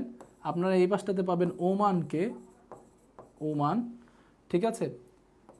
আপনারা এখানে পাবেন কাতার, কাতারকে। এই পাশটাতে পাবেন কুয়েতকে, কুয়েত, ঠিক আছে। তারপরে আর কাকে পাবেন বলেন, সংযুক্ত আরব আমিরাত, যেটাকে আমরা ইউএই বলি, ইউনাইটেড আরব এমিরাত। তাহলে এই যে দেশগুলো পেলেন, বলেন তো স্যার টোটাল কয়টা দেশ পেয়েছেন? কে কে বলতে পারবেন? স্যার সবাই একটু বলেন কয়টা দেশ পেয়েছেন, কয়টা দেশ পেয়েছেন বলেন, কয়টা দেশ পেয়েছেন?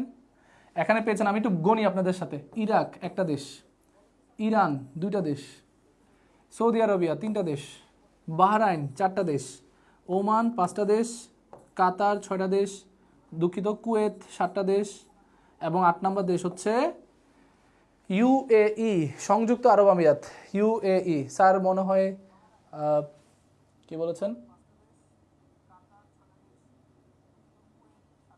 ওকে ওকে স্যার, সবার কমেন্ট দেখছি স্যার, সবার কমেন্ট দেখছি। অনেকে বলছেন স্যার হয়তো কমেন্ট দেখছে না, সবার কমেন্ট দেখছি, অনেক ধন্যবাদ। আচ্ছা এবার একটু খেয়াল করেন, পারস্য উপসাগরের পানিটা আস্তে আস্তে নিচে নামতে নামতে এদিকে একটা একটা সাগর আছে, এটা সবাই আপনারা জানেন ওমান সাগর নামে ডাকা হয়, ওমান সাগর, ওমান সাগর। এবং ওমান সাগরের পাশাপাশি এই জায়গাটাতে আরব সাগরও আছে, যেটা অপশনে থাকবে সেটা দিবেন, আরব সাগরও আছে, ওমান উপসাগরও বলা হয় আর আরব সাগর।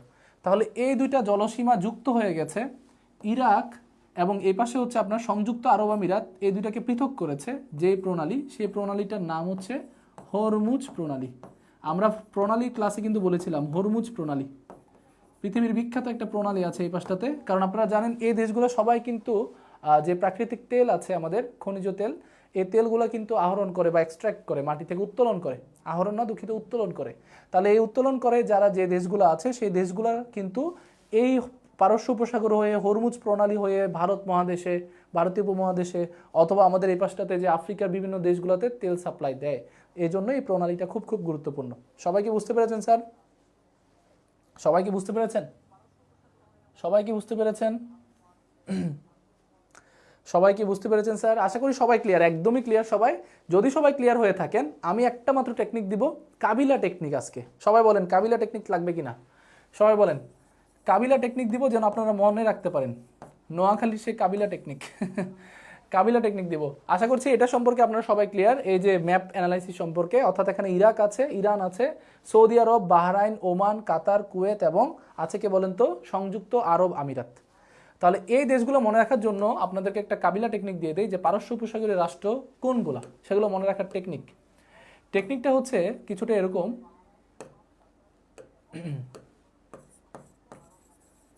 টেকনিকটা কিছুটা এরকম স্যার, সবাই একটু খেয়াল করেন। টেকনিকটা এরকম যে ওমা, কাবিলারে আপনারা চেনেন না? কাবিলা কি করে বলেন তো স্যার? কাবিলা কাবিলা কি করেন? কাবিলা কি করে? কাবিলা বলে নোয়াখালী ভাষায় কথা বলে, তাই না?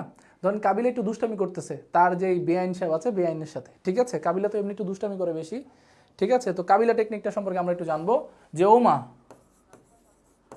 আর বেআইন, একটু নোয়াখালী ভাষায় বলতেছে আর কি, আর বেআইন, ওমা আর বেআইন, আর এই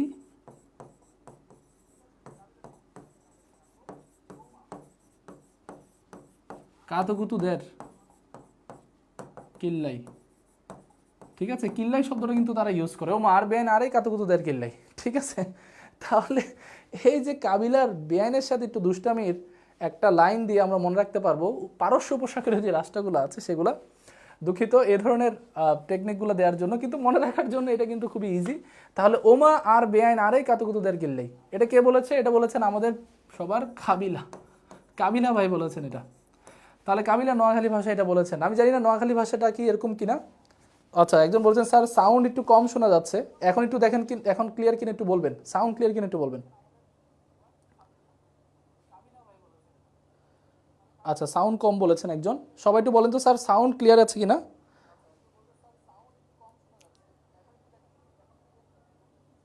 আশা করছি এখন সাউন্ডটা একদমই ক্লিয়ার আসবে। আচ্ছা আমি আরও বেশি ইয়ে করি। আশা করছি এখন সাউন্ডটা একদমই ক্লিয়ার আসবে। তাহলে আমরা যেটা বলছিলাম ওমা আর বেআইন আর এই কাতুকুতুদের গিল্লাই, এটা কে বলেছে? এটা বলেছে কাবিলা ভাই বলেছেন, ঠিক আছে। তাহলে এটা দিয়ে আমরা মনে রাখবো ওমা থেকে যে দেশটা আমরা মাথায় রাখবো সেটার নাম হচ্ছে ওমান। কি মনে রাখবো আমরা? ওমান দেশটাকে মাথায় রাখবো, ঠিক আছে। আর থেকে আমরা মনে রাখবো আরব আমিরাত, সংযুক্ত আরব আমিরাত বলতে পারেন, ঠিক আছে। তাহলে সংযুক্ত সংযুক্ত সংযুক্ত আরব আমিরাত, তাহলে সংযুক্ত আরব আমিরাত এই দেশটা সংযুক্ত আরব আমিরাত। বেআইন থেকে আপনারা কোন দেশটা মাথায় রাখবেন জানেন? বেআইন থেকে মনে রাখবেন বাহরাইন। বাহরাইন, এই যে বাহরাইন দেশটা মাথায় রাখবেন, বাহরাইন। তাহলে ওমা আর বেআইন এতটুকু পর্যন্ত হয়ে গেল, ঠিক আছে। আর এই থেকে আপনি মাথায় রাখতে হবে অনেকগুলো দেশ, যেমন আর থেকে মনে রাখবেন আরব। আরব মানে কোন আরব বলেন তো? সৌদি আরব, সৌদি আরব। আর এখানে ই থেকে দুইটা দেশ মাথায় রাখবেন, একটা হচ্ছে ইরাক আর আরেকটা হচ্ছে ইরান। ইরাক এবং ইরান। তাহলে কয়টা দেশ পেয়েছেন স্যার? দেখেন ওমান পেয়েছেন একটা, সংযুক্ত আরব আমিরাত দুইটা, বাহরাইন, সৌদি আরব এবং ইরান এবং ইরাক। টোটাল আমরা এখানে পেয়েছি টোটাল 6টা দেশ, তিনটা 6টা। এবার এই যে কাতুকুতু শব্দটা থেকে, এই কাতুকুতু শব্দটা থেকে আপনারা মাথায় রাখবেন, এটা থেকে মনে রাখবেন কাতার, কাতার এবং কুতু থেকে মনে রাখবেন কুয়েত। তাহলে এটা থেকে আশা করি আপনারা খুব ইজি ওয়েতে একটু দুষ্টামির ছলে আপনারা মনে রাখতে পারেন, ঠিক আছে। আশা করি যে দুষ্টামির ছলে আপনারা মনে রাখতে পারেন এটা, ঠিক আছে। যে ওমান আর ওমান, সংযুক্ত আরব আমিরাত, বাহরাইন, সৌদি আরব, ইরাক, ইরান, কাতার, কুয়েত, এই 8টা দেশ হচ্ছে পারস্য উপসাগরের রাষ্ট্র। তাহলে দেখেন ইরান, ইরান কি নাই? ইরান আছে, তাহলে এটা হবে না। ওমান, এই যে ওমান পাইছি আমরা, তাহলে এটা হবে না। কাতার, কাতারও তো পাইছি, তাহলে এটা হবে না। তুর্কমেনিস্তান, এটাই আনসার হবে, কারণ এখানে 9 বলেছে। তাহলে এখানে 9 বলেছে, তাহলে পারস্য উপসাগরীয় রাষ্ট্র 9 কোনটা? তুর্কমেনিস্তান। তুর্কমেনিস্তান কি এখানে আছে? নাই, তাহলে কিন্তু এটা পারস্য উপসাগরীয় রাষ্ট্র হবে না। স্যার সবাই কি বুঝতে পেরেছেন? সবাই কি টেকনিকটা বুঝতে পেরেছেন? ক্লিয়ার কিনা একটু বলেন। ক্লিয়ার হলে সবাই বলেন স্যার ডান। সবাই বলেন স্যার ডান। আলহামদুলিল্লাহ, সবাই ডান। ওকে ওকে স্যার, সবাই একটু বলেন sir done. Okay, very good very good very good. সবাই তুর্কমেনিস্তান আনসার করেছেন, মাশাআল্লাহ।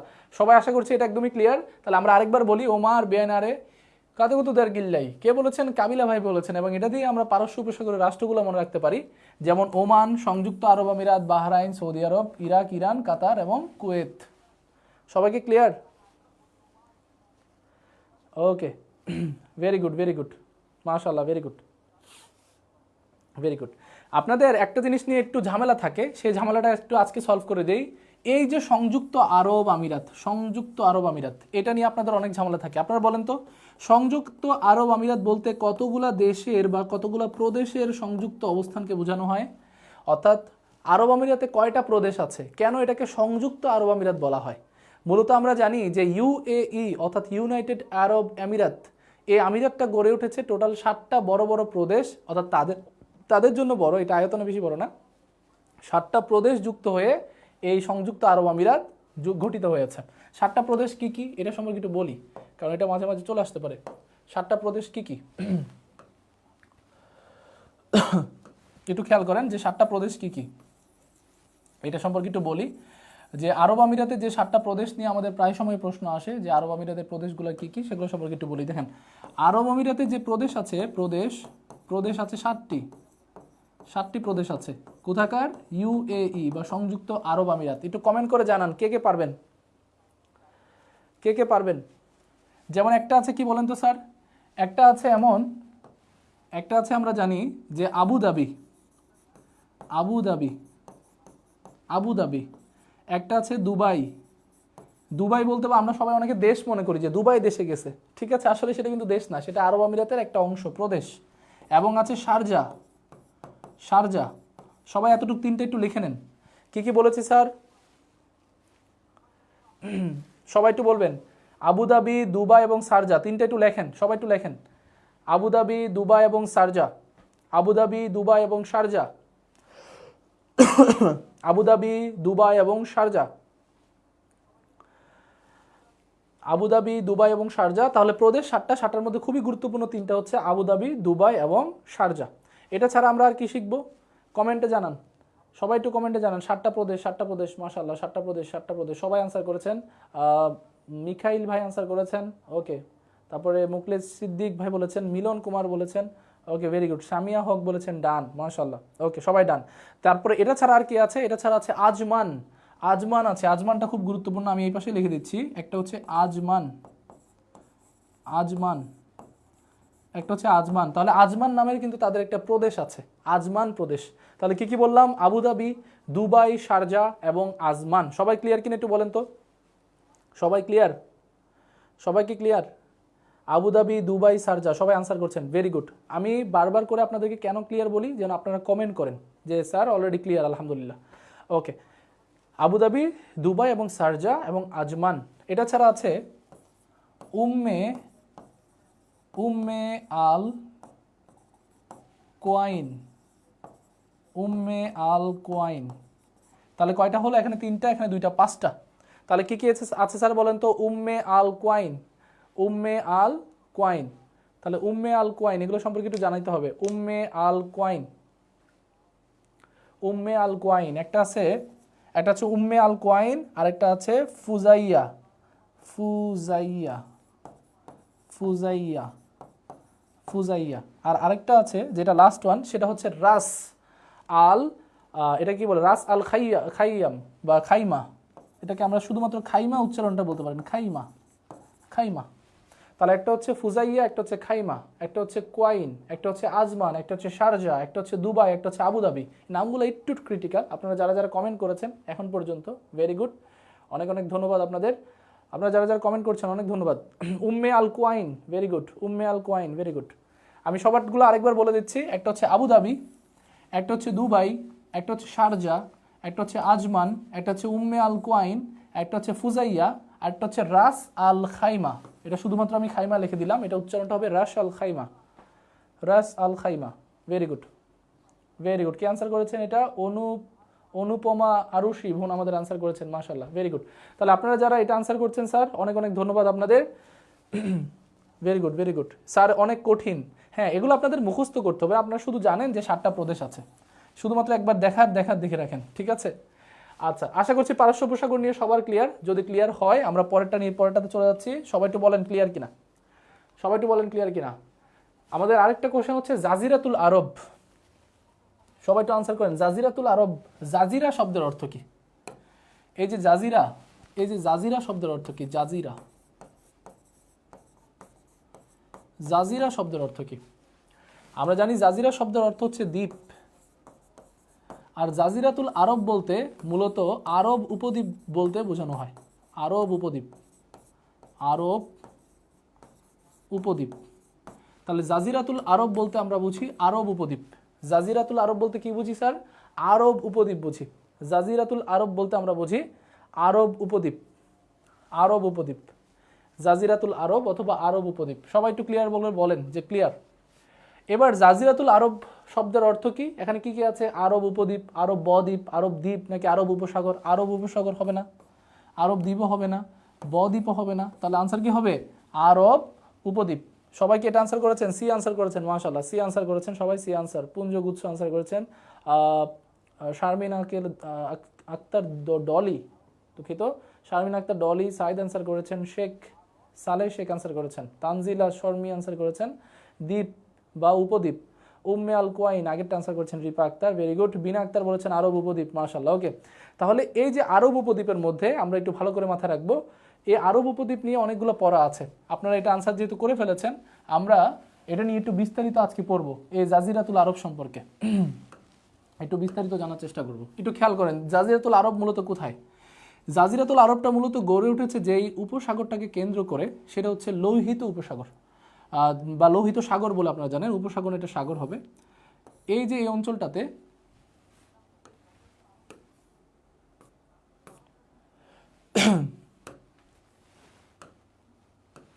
ওকে, এই যে এই অঞ্চলটাতে আপনারা দেখবেন লোহিত সাগরটা কিছুটা এইভাবে এসেছে, দুইটা অংশে এটা ভাগ হয়েছে, দুইটা অংশে এটা ভাগ হয়ে এভাবে করে চলে গেছে। এই পাশটাতে হচ্ছে horn of Africa, horn of Africa, এটা আফ্রিকা, এবং এই অংশটা নিয়ে এই অঞ্চলটাকে বলা হয় জাজিরাতুল আরব, যেটার 3 দিকে জল, যেটা 3 দিকে জল। এই পাশটাতে হচ্ছে পারস্য উপসাগর, এদিকটা আছে পারস্য উপসাগর, পারস্য উপসাগর আছে এদিকে। এই দিকটাতে কে আছে বলেন তো? এটা হচ্ছে লোহিত সাগর। আপনারা নাম শুনেছেন না, লোহিত সাগর? এটা হচ্ছে সেই লোহিত সাগর, লোহিত সাগর। ওকে, তার নিচের দিকটাতে কি আছে? নিচের দিকটাতে আপনারা জানেন ইয়েমেনের রাজধানী, ইয়েমেনের যে বন্দর নগরী সেটার নাম হচ্ছে এডেন, এবং এডেন উপসাগর আছে এখানে। এডেন, এডেন আছে, এডেন সাগর বা এডেন উপসাগর আছে এখানে। পাশাপাশি এটাতে আছে ওমান অথবা আরব সাগর, এই দিকটাতে আছে। তাহলে সাগরের অবস্থান আমরা বুঝলাম। এবার আপনাদের কাছে একটা কোশ্চেন রাখি, উপদ্বীপ কাকে বলে? উপদ্বীপ বলতে আপনারা কি বুঝেন স্যার বলেন তো? উপদ্বীপ বলতে আমরা বুঝি এমন একটা অবস্থান যেটার 3 দিকে জল বা পানি থাকবে, একদিকে স্থল থাকবে। তাহলে এই অঞ্চলটা যদি জাজিরাতুল আরব হয়, অর্থাৎ এই অঞ্চলটা, দুঃখিত, যদি এই অঞ্চলটা যদি জাজিরাতুল আরব হয়, এই অঞ্চলটা যদি জাজিরাতুল আরব হয়, তাহলে উপর দিকটা হচ্ছে ভূমি আছে, এদিকে জল, এদিকেও জল, এদিকেও জল, অর্থাৎ এদিকেও পানি, পানি, পানি, 3 দিকে যদি পানি থাকে সেটাকে আমরা বলি উপদ্বীপ। এজন্য এটার নাম হয়েছে আরব উপদ্বীপ। এটার কি নাম হয়েছে স্যার? এটার নাম হচ্ছে আরব উপদ্বীপ। আমরা এখন আরব উপদ্বীপের যে দেশগুলো আছে সেগুলো সম্পর্কে একটু জানবো। যেমন এই অংশটা নিয়ে, এই অংশটা নিয়ে যে দেশটা আছে এটার নাম হচ্ছে ইয়েমেন। ইয়েমেন, এই ইয়েমেন সম্পর্কে আপনাদের অনেক ধরনের প্রশ্ন আসে। বলা হয় সুখী আরব বলা হয় কাকে? সুখী আরব। ইয়েমেনকে কি বলা হয়? সুখী আরব, সুখী আরব বলা হয়। এখন কে বলতে পারবেন যে এটাকে কেন সুখী আরব বলা হয়? কে বলতে পারবেন? সুখী আরব বা আরাবিয়া ফেলিক্স বলা হয় এটাকে। সুখী আরব অথবা আরাবিয়া ফেলিক্স, আরাবিয়া ফেলিক্স। তাহলে সুখী আরব অথবা আরাবিয়া ফেলিক্স বলা হয় ইয়েমেনকে। কেন বলা হয়? কে আনসার করতে পারবেন? কে আনসার করতে পারবেন? প্রিয় ভাই বোনরা সবাই একটু বলেন, কে আনসার করতে পারবেন? সুখী আরব কেন বলা হয় এই ইয়েমেনকে, এবং এটাকে কেন আরাবিয়া ফেলিক্স বলা হয়? এটা কারণটা আমি বলে দিচ্ছি। এটা কারণটা হচ্ছে ভূগোলবিদ বা ঐতিহাসিকদের মতে এই আরবের যে ভূমি সেটা প্রচণ্ড পরিমাণে উর্বর, এবং এখানের যে জলবায়ু আছে সেটা কিন্তু আর্দ্র জলবায়ু, অর্থাৎ সেখানে বৃষ্টিপাত হয়, যে কারণে এটাকে বলা হয় সুখী আরব। আর উপরে এটা কি অসুখী আরব? এমন কিছু না, মূলত এটাতে একটু বেশি কৃষিকাজ বাণিজ্য হয় বলে এটাকে সুখী আরব বলে বোঝানো হয়। সবাই কি বুঝতে পেরেছেন কেন সুখী আরব বলা হয়? এটা কিন্তু এই দিকটা থেকে এই দিকটা একটু উঁচু ভূমি, যে কারণে এখানে পানি জলাবদ্ধ, বা যে এই অঞ্চলটা এখানে পানি ধারণ ক্ষমতাও ভালো, এখানে একটু বৃষ্টিপাতও ভালো হয়, এখানে আর্দ্র থাকে, কৃষি এবং বাণিজ্যের জন্য ভালো। দেখেন চারদিকে কিন্তু সাগর আছে। তো যে কারণে এই ইয়েমেনকে বলা হয়, কি বলা হয় বলেন তো? সুখী আরব বা আরাবিয়া ফেলিক্স বলা হয়, আরাবিয়া ফেলিক্স। ঠিক আছে? এবং আমরা জানি যে এই যে এই পুরোটা আরব ভূমির মধ্যে বা জাজিরাতুল আরবের মধ্যে এটা হচ্ছে সেকেন্ড লার্জেস্ট বা দ্বিতীয় বৃহত্তম, দ্বিতীয় বৃহত্তম দেশ। তাহলে দ্বিতীয় বৃহত্তম দেশটার নাম কি? ইয়েমেন। এটা থেকে আপনাদের আসতে পারে। ইয়েমেনের একটা সমুদ্র বন্দরের নাম হচ্ছে এডেন, এই উপসাগরের নামই কিন্তু এডেন। আবার ইয়েমেনের পাশে একটা খুব গুরুত্বপূর্ণ প্রণালী আছে, এই প্রণালীটাকে বলা হয় বাবেল মানদেব, বাবেল মানদেব বলা হয়, বাবেল মানদেব। এগুলো কিন্তু আমরা প্রণালী ক্লাসে পড়েছিলাম স্যার, সবাই কি মনে আছে বলেন তো? বাবেল আর মানদেবটা নিয়ে একটু পড়েছিলাম।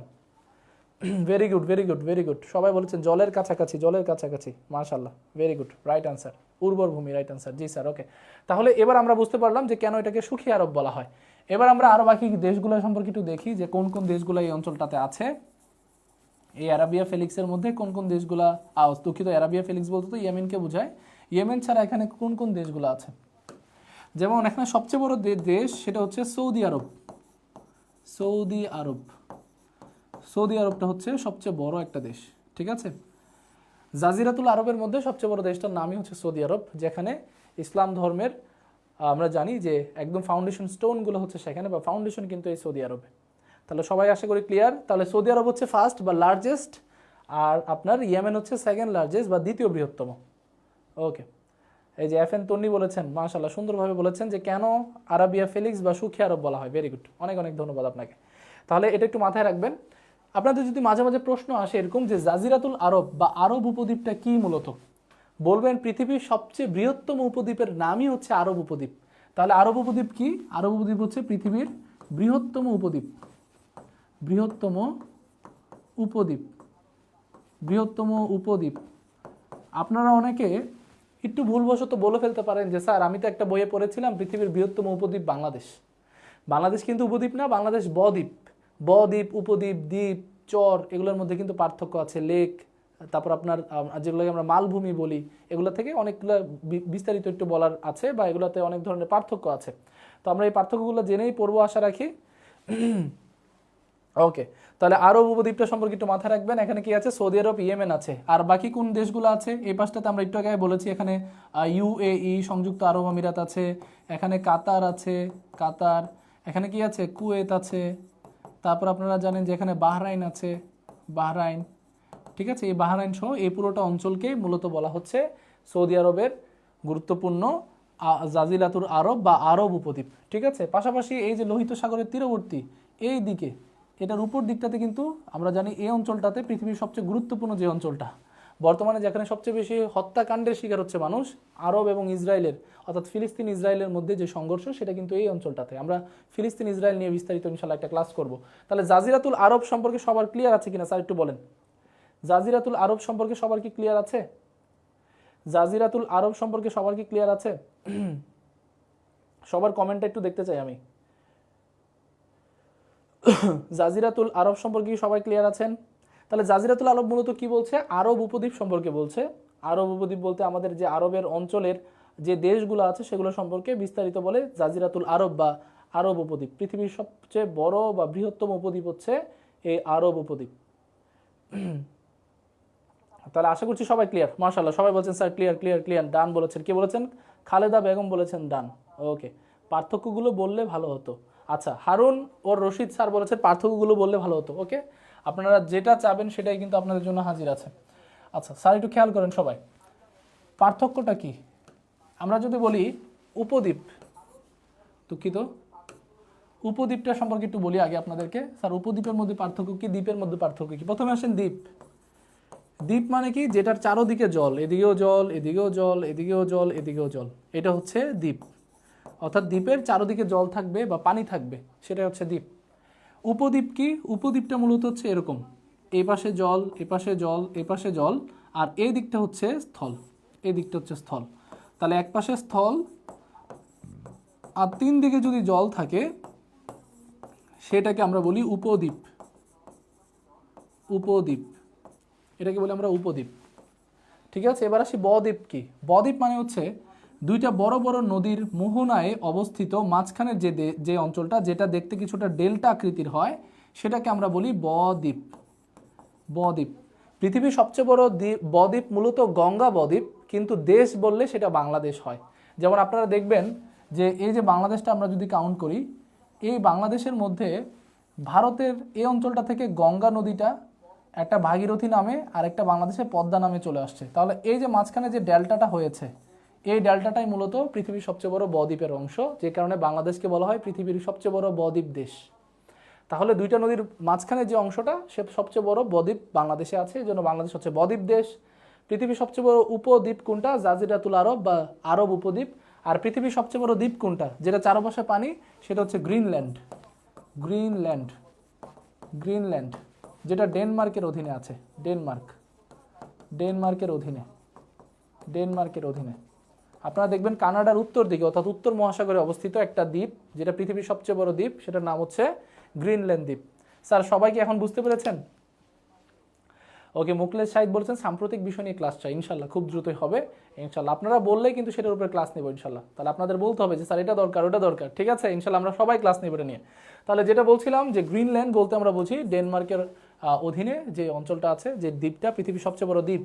আর পৃথিবীর সবচেয়ে বড় উপদ্বীপ হচ্ছে জাজিরাতুল আরব বা আরব উপদ্বীপ। আর পৃথিবীর সবচেয়ে বড় বদ্বীপটা হচ্ছে বাংলাদেশ। বাংলাদেশ, সবাই ক্লিয়ার? ওকে ওকে, ভেরি গুড, মাশাআল্লাহ মাশাআল্লাহ। ওকে, আশা করছি সবাই ক্লিয়ার। এবার আমরা পরের টপিকে চলে যাচ্ছি। জাজিরাতুল আরব শেষ, এবার আমরা যেটাতে যাব সেটা হচ্ছে মধ্য এশিয়া। খুবই গুরুত্বপূর্ণ একটা অংশ, মধ্য এশিয়া। মধ্য এশিয়া বলতে আমরা মূলত কোন অঞ্চলটা বুঝি স্যার? কে বলতে পারবেন? মধ্য এশিয়া বা মিডল এশিয়া,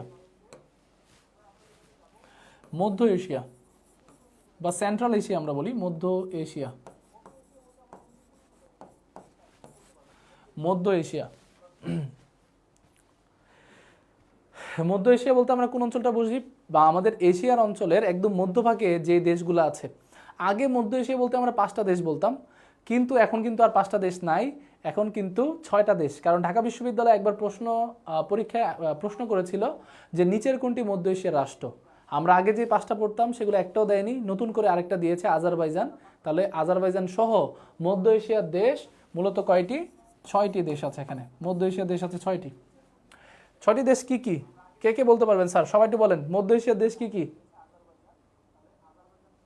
সবাই একটু বলবেন মধ্য এশিয়া কি কি স্যার? মধ্য এশিয়া কি কি স্যার? সবাই একটু বলতে হবে। যেমন বলি মধ্য এশিয়া, হ্যাঁ হ্যাঁ, একজন কে বলেছেন আমাদের হুমায়রা বোন, আপনাকে অনেক অনেক ধন্যবাদ। একজন বলেছে স্যার বাংলাদেশের সুন্দরবন। স্যার বাংলাদেশের সুন্দরবন, যদি বলা হয় বাংলাদেশের বদ্বীপ কি, বাংলাদেশের বদ্বীপ আবার সুন্দরবন। আপনি একটু খেয়াল করেন, ইন্টারেস্টিং টপিক স্যার, এটা একটু বলতে ইচ্ছা করতেছে, আপনাদের সাথে একটু শেয়ার করি।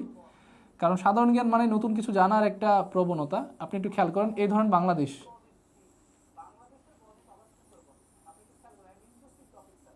ধরেন এটা বাংলাদেশ।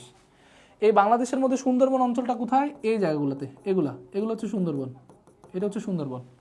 এখন আপনি দেখবেন বাংলাদেশের এই পাশটাতে হারিয়াভাঙ্গা নদী এবং এই পাশটাতে পদ্মা বা মেঘনা নদী, মেঘনা নদী নাম ধারণ করে বঙ্গোপসাগরে পড়েছে।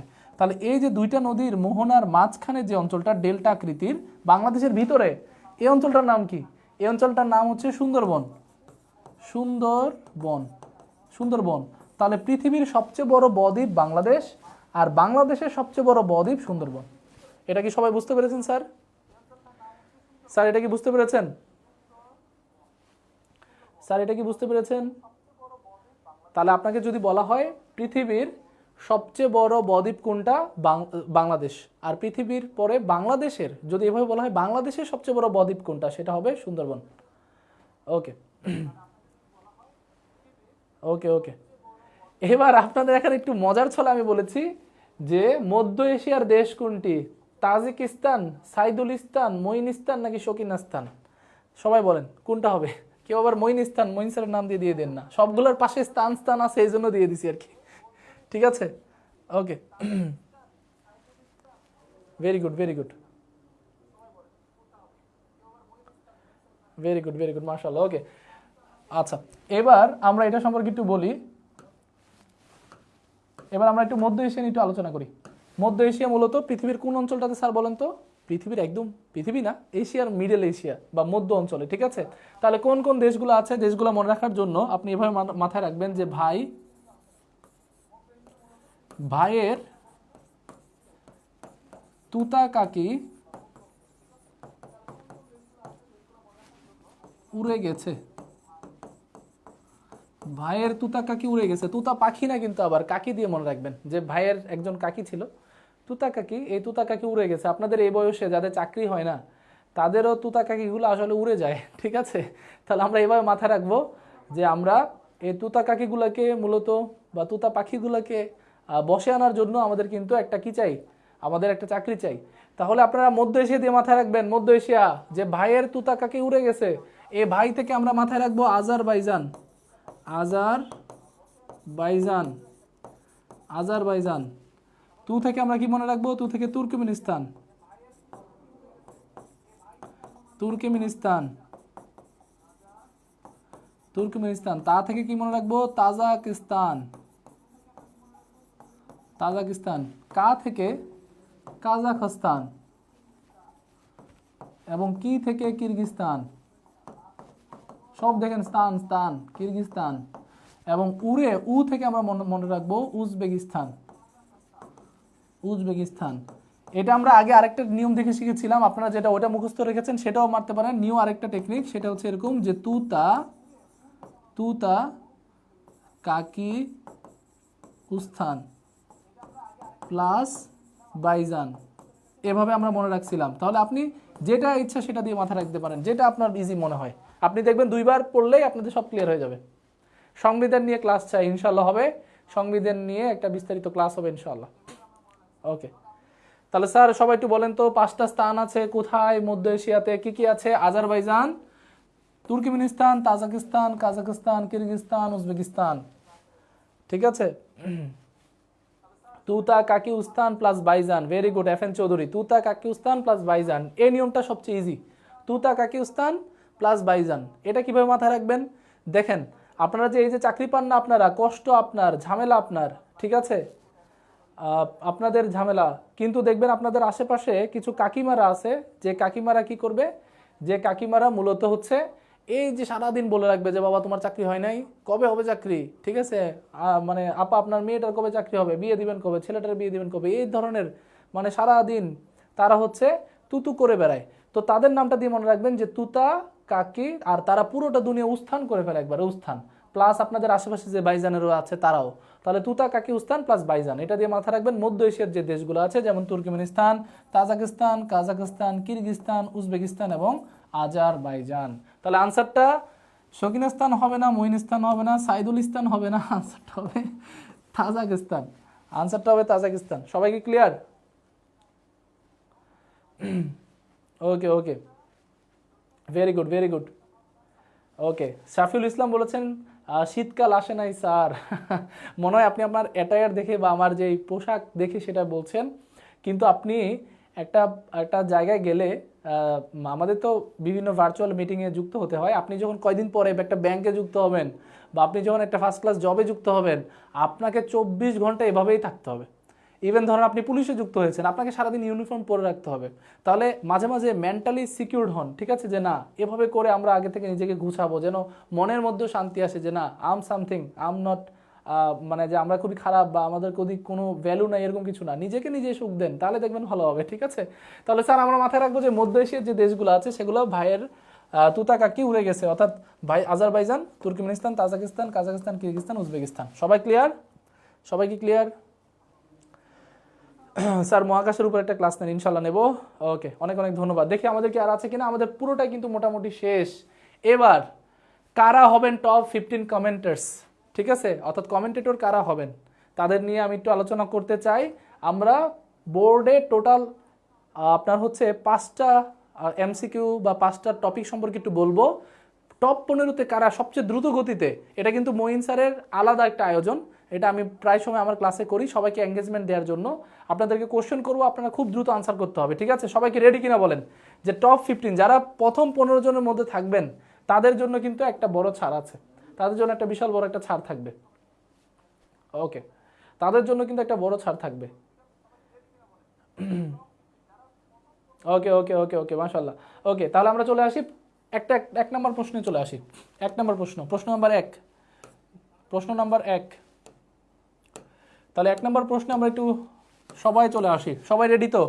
সবাই রেডি? জি স্যার, জি স্যার, জি স্যার। ওকে, তাহলে রেডি হলে আমরা প্রথম নম্বর আমাদের প্রশ্নে চলে আসছি। 1 নম্বর প্রশ্নটা হচ্ছে জাজিরাতুল আরবে জাজিরা শব্দের অর্থ কি? জাজিরা শব্দের অর্থ কি? জাজিরা শব্দের অর্থ, এটা পড়িয়েছি, যা পড়িয়েছি তার মধ্য থেকে 5টা প্রশ্ন করব, সবচেয়ে টপ 15 প্রশ্নগুলোকে আমরা আজকে ধরে নেব, ঠিক আছে, ইনশাআল্লাহ। ওকে, দেখি কে আনসার করতে পারেন। জাজিরা শব্দের অর্থ কি? জাজিরা শব্দের অর্থ, জাজিরা শব্দের অর্থ সবার আগে কে আনসার করছে আমি একটু দেখি, সবার আগে কে আনসার করছে।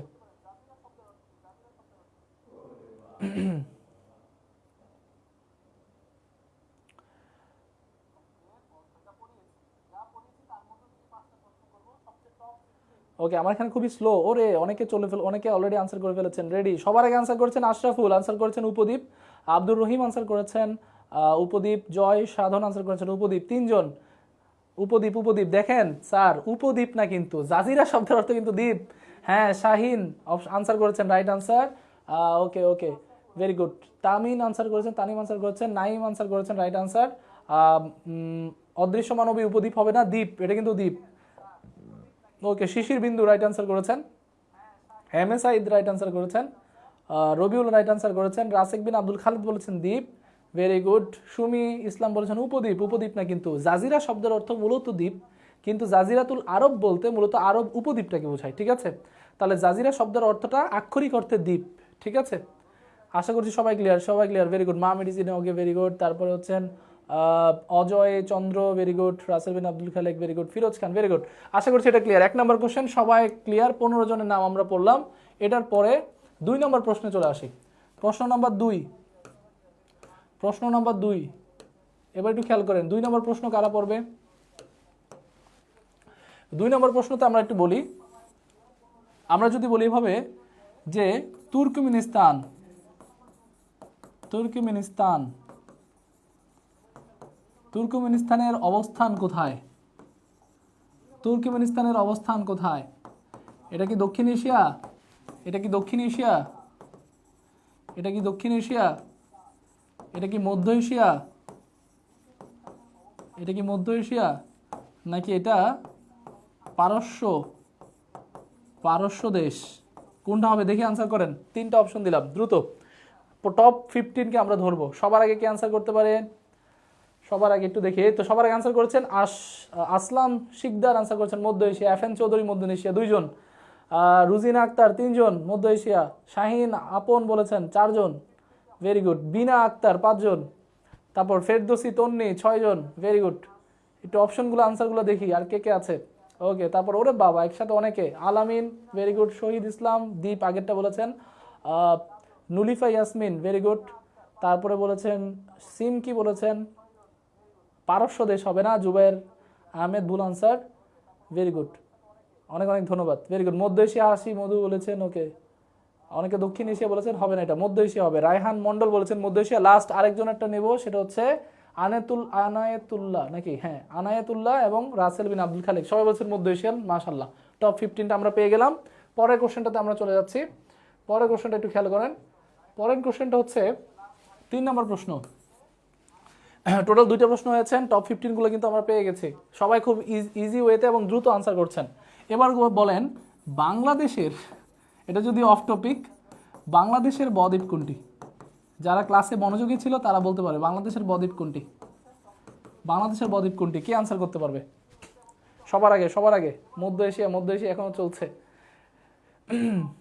এটা একটু দেখি, বাংলাদেশের বদ্বীপ কোনটা? আমি জানি যে আপনাদের হয়তো আরো অনেক বেশি ফাস্ট হয়ে যাচ্ছে, মেবি আমারই নেট স্লো। ওকে, বাংলাদেশের বদ্বীপ কোনটি? বাংলাদেশের বদ্বীপ, ভেরি গুড, অলরেডি আনসার চলে আসছে, very good, very good, very good. একজন বলেছেন স্যার সুন্দরবন, আসলাম শিকদার বলেছেন সুন্দরবন, ভোলা বলেছে, ভোলা তো হবে না। ওকে, শিলা, হ্যাঁ Shakira Tasnim Shila, very good. Mahbubur Rahman, very good. তারপর এনামুল হক সবার আগে আনসার করেছিলেন তিনি, শিশির বিন্দু সুন্দরবন। আলামিন, নাইম ভাই বলেছেন, অনেক ধন্যবাদ, ভেরি গুড। তারপরে অদৃশ্য মানব সুন্দরবন, ভেরি গুড। বাংলাদেশ বলেছেন, বাংলাদেশ হবে না কিন্তু, বাংলাদেশের বদ্বীপ বাংলাদেশ হয় কোনো সময়? এটা কি হবে? সুন্দরবন। ফারজানা ফেরদৌস তন্নি, জাহিদ জাবায়েদ ওমর, তারপর মোয়াজ্জেম সাইদ স্যার বলেছেন, আরিয়া ইসলাম বলেছেন, হারুন নুর রশিদ স্যার বলেছেন, শহীদ ইসলাম স্যার বলেছেন, ভেরি গুড।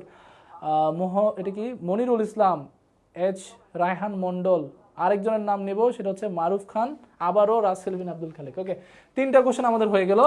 15টা আপনারা সবাই পারছেন, মাশাআল্লাহ। এবার আমরা তাহলে আরেকটা নিয়ে একটু বলি, পারস্য উপসাগরীয় রাষ্ট্র কয়টি? কে আনসার করতে পারবেন বলেন? পারস্য উপসাগরীয় রাষ্ট্র কয়টি?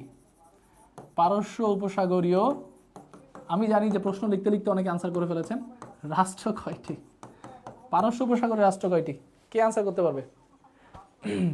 দেখি, সুন্দরবন অনেকে আনসার করছেন আগেরগুলা, ভেরি গুড। সুন্দরবন, সুন্দরবন আগেরগুলা, রাসেল বিন আব্দুল খালিক, বিন আমি আগেও বলেছি সুন্দরবন, ভেরি গুড, আপনি পাস। আফরোজা বলেছেন, ভেরি গুড। হাফেজ আশরাফুল ইসলাম সবার আগে এই কোশ্চেনটা আনসার করেছেন, নাদিয়া ইসলাম 8টি।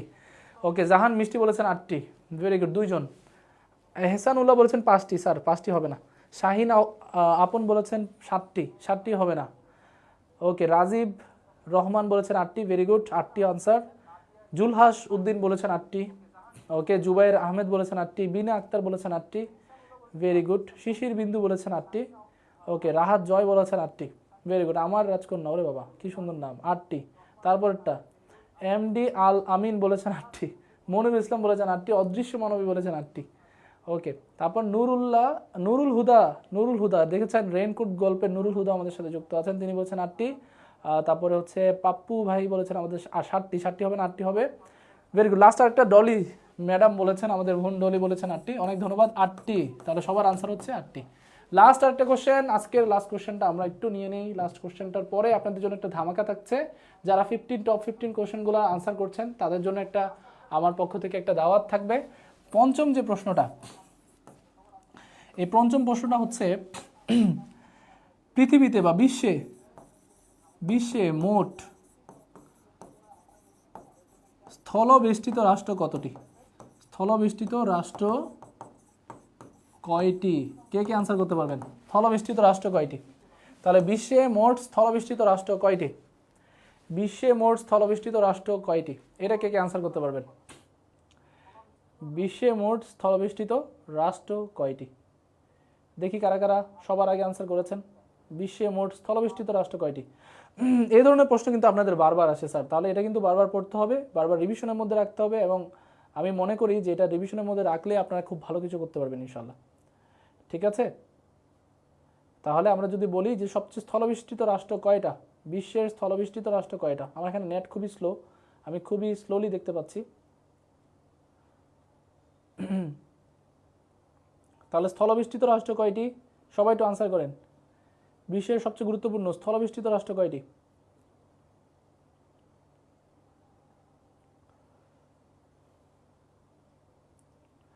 ওকে, এসেছে। আমরা একটু দেখি কে কে কমেন্ট করেছেন স্থলবেষ্টিত রাষ্ট্রটা।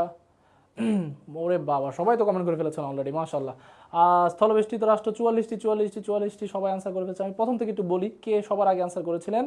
সবার আগে আনসার করেছিলেন হচ্ছে, ওরে বাবা সবাই তো আনসার করেছেন। আল রাহা ভুইয়া, তারপর হারুনুর রশিদ, সরোয়ার, মুস্তাকিম, ভেরি গুড স্বর্ণী, তারপর হচ্ছে শারমিন, শহীদ ইসলাম, আমিনুল ইসলাম, ঈশা, অদৃশ্য মানবী, হাবিবুর রহমান স্যার, বিউটি খাতুন, নুরুল আফসার, রাসেল বিন আব্দুল খালেক, তারপর তাহমিনা খাতুন, তৌহিদ ইসলাম সাগর, মা মেডিসিন থেকে একজন বলেছেন, রোজি জান্নাত, হাফিজ শেখ সোহেল এবং নাদিরা ইসলাম নিশি, আলামিন হোসেন। সবার নামগুলো একটু পড়ি, সবাই ক্লাস করেছে, সবার নামগুলো একটু পড়ি। ডলি ম্যাডাম আমাদের, তারপরে রায়হান মন্ডল ভাই আমাদের, তারপর মারুফ খান স্যার আমাদের, মশিউর রহমান স্যার আমাদের, ইয়াসিন খান, আলামিন, মামুন, বা সবাই আনসার করেছেন।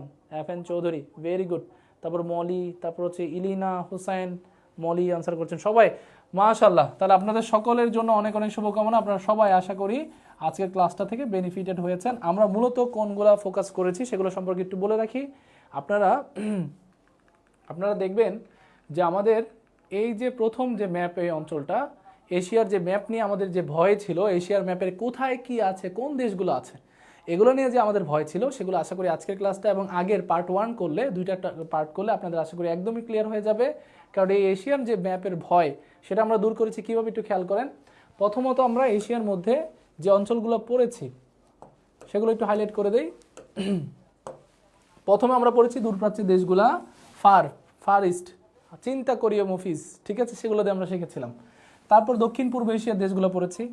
আজকে আমরা পড়েছি দক্ষিণ এশিয়া, মধ্য এশিয়া এবং আমাদের জাজিরাতুল আরব এবং পারস্য উপসাগর। তাহলে দেখেন এগুলো ছাড়া কিন্তু তেমন গুরুত্বপূর্ণ আর কোনো দেশ নেই, এগুলোই সবচেয়ে গুরুত্বপূর্ণ দেশ। তো সেজন্য আপনি যদি অবস্থানগত চিন্তাভাবনা করেন, এশিয়ার বিস্তারিত আলোচনা আলহামদুলিল্লাহ আমরা করেছি, এটাও করেছি, এটা বলতে কিন্তু পুরো চীন এবং মঙ্গোলিয়া নিয়ে দূরপ্রাচ্য, ঠিক আছে, এটা করেছি। আমাদের এই যে কাজাকস্তান নিয়ে এই অঞ্চলটা, ইরানের নিয়ে এই অঞ্চলটা, যেটাকে আমরা পারস্য উপসাগর বলছি, আর জাজিরাতুল আরব এই যে ইয়েমেন নিয়ে এই অঞ্চলটা, এটা হচ্ছে জাজিরাতুল আরব, ইরাক সহ, তাহলে এই অঞ্চলটা। তাহলে আশা করছি আপনাদের ম্যাপ নিয়ে আর কোনো ভয় হওয়ার ঝামেলা নাই। আমরা সবগুলো অঞ্চল নিয়ে আলোচনা করেছি, যেভাবে আমরা ধরে ধরে পড়াই ওভাবে করে কিন্তু আমরা পুরোটা টপিক আলোচনা করার চেষ্টা করেছি। তাহলে আপনাদের জন্য আজকে একটা খুবই সুন্দর ক্লাস আমরা গুছানোর চেষ্টা করেছি। তো যারা কষ্ট করে আজকের ক্লাসটা করেছেন, সবাই একটু একটা রিভিউ দেবেন যে আজকের ক্লাসটা আপনাদের কেমন লেগেছে। হ্যাঁ, আর আপনারা কি এই ধরনের কি ক্লাস চান, কোন টপিকের উপরে ক্লাস চান, সেটা একটু বলবেন কেমন লেগেছে, ঠিক আছে। এবং এগুলো থেকে যদি প্রশ্ন আসে, আমরা কি পারবো নাকি ইনশাল্লাহ? এই ধরনের প্রশ্ন আসলে, অবস্থানগত প্রশ্ন আসলে কি পারবো? হ্যাঁ, আবির হাসান স্যার, মলি, আপনারা দুইজন অনেকবার কমেন্ট করেছেন, আপনারা দুইজন আজকের সেরা কমেন্টেটর, ঠিক আছে। Okay, very good. আশা করছি আপনারা পারবেন স্যার। সবাই একটু বলবেন যে কেমন লেগেছেন। আলহামদুলিল্লাহ বলছেন বিনা ইসলাম। আপনাদের সাথে সংযুক্ত থাকা, দেখা করা তো সম্ভব না এতজনের সাথে, কিন্তু ক্লাসে আসলেই কিন্তু এটা মনে হয় যে এটা আমাদের একটা পরিবার, এবং এই পরিবার থেকে যারা যারা ভালো করবে, এই পরিবার থেকে যারা একটা ভালো চাকরি পাবে, তাদের একটা হালাল রিজিকের ব্যবস্থা হবে, সেটা আমাদের জন্য অনেকটা গর্বের বিষয় হবে, ঠিক আছে। তো এই গর্বের বিষয়টা সবাই একটু বলবেন। একজন হচ্ছে ভাই আমার নামটা বললেনই না, আবির হাসান। বললাম তো আবির হাসান, আপনাকে তো আমি লাইক দিলাম একটা। ওকে, ইনশাল্লাহ পারবো, আলহামদুলিল্লাহ ভালো, আলহামদুলিল্লাহ আলহামদুলিল্লাহ, ইনশাল্লাহ পারবো। অনেক অনেক ধন্যবাদ। তাহলে স্যার আপনারা যারা পারবেন, আপনাদের জন্য কিন্তু এই 10 থেকে 20তম গ্রেডের সবচেয়ে গুরুত্বপূর্ণ একটা জিনিস, সেটা হচ্ছে 9টার যে ব্যাচটা, যে স্যার রাত 9টা বাজে একটা ব্যাচ দরকার, এই 9টার ব্যাচটা কিন্তু আমরা শুরু করেছি, যেখানে প্রত্যেকটা টপিক নিয়ে কিন্তু আপনাদের আলোচনা হবে একদম বেসিক বা রুট লেভেল থেকে। এটাতে শুধুমাত্র একটা মাত্র ক্লাস হয়েছে সাইদুল স্যারের, আর একদম ফ্রেশ বা নতুন একটা কোর্স যেটাতে আপনারা ভর্তি হতে পারেন রাত 9টার ব্যাচে।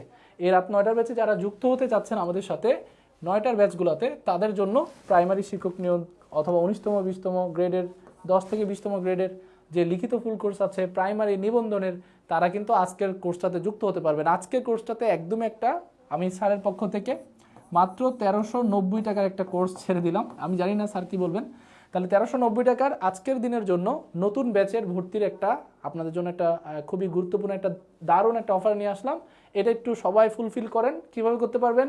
আপনারা এই লাইভ চলাকালীন সময়ে স্যার যেমনটা বলেন আমি একটু ট্রাই করি, 017672657 এবং 58 এই নাম্বারটাতে যারা পে করতে পারবেন বিকাশ অথবা নগদে, তারাই কিন্তু আজকের এই আমাদের গুরুত্বপূর্ণ অফারে আপনারা কিন্তু ভর্তি হয়ে যেতে পারবেন 9টার ব্যাচে। আপনারা যারা চান যে না মহিন স্যারের ক্লাসগুলা অথবা আমাদের সাইদুল স্যারের ক্লাসগুলা, জাহিন স্যার আসবেন আমাদের সাথে, ইকরামুল স্যার আসবেন, এমন স্যারদের ক্লাসগুলো আমরা করতে চাই এবং আমরা 9টার ব্যাচটাতে ভর্তি হতে চাই, কারণ সকালবেলা আমরা সময় পাই না তেমন, ঠিক আছে, রাতের বেলা সময় পাই। তো সেই 9টার ব্যাচটা কিন্তু শুরু হয়ে গেছে। তো 9টার ব্যাচটাতে আপনি কি করতে পারেন, মাত্র 1390 টাকার একটা কোর্স ফি আমি আপনাদের জন্য অন করে দিলাম, ঠিক আছে। ওকে, সংবিধানের উপর ক্লাস চেয়েছেন, ইনশাল্লাহ আমরা করবো। প্রণালীর উপরে ক্লাস কিন্তু করে ফেলেছি স্যার, ঠিক আছে।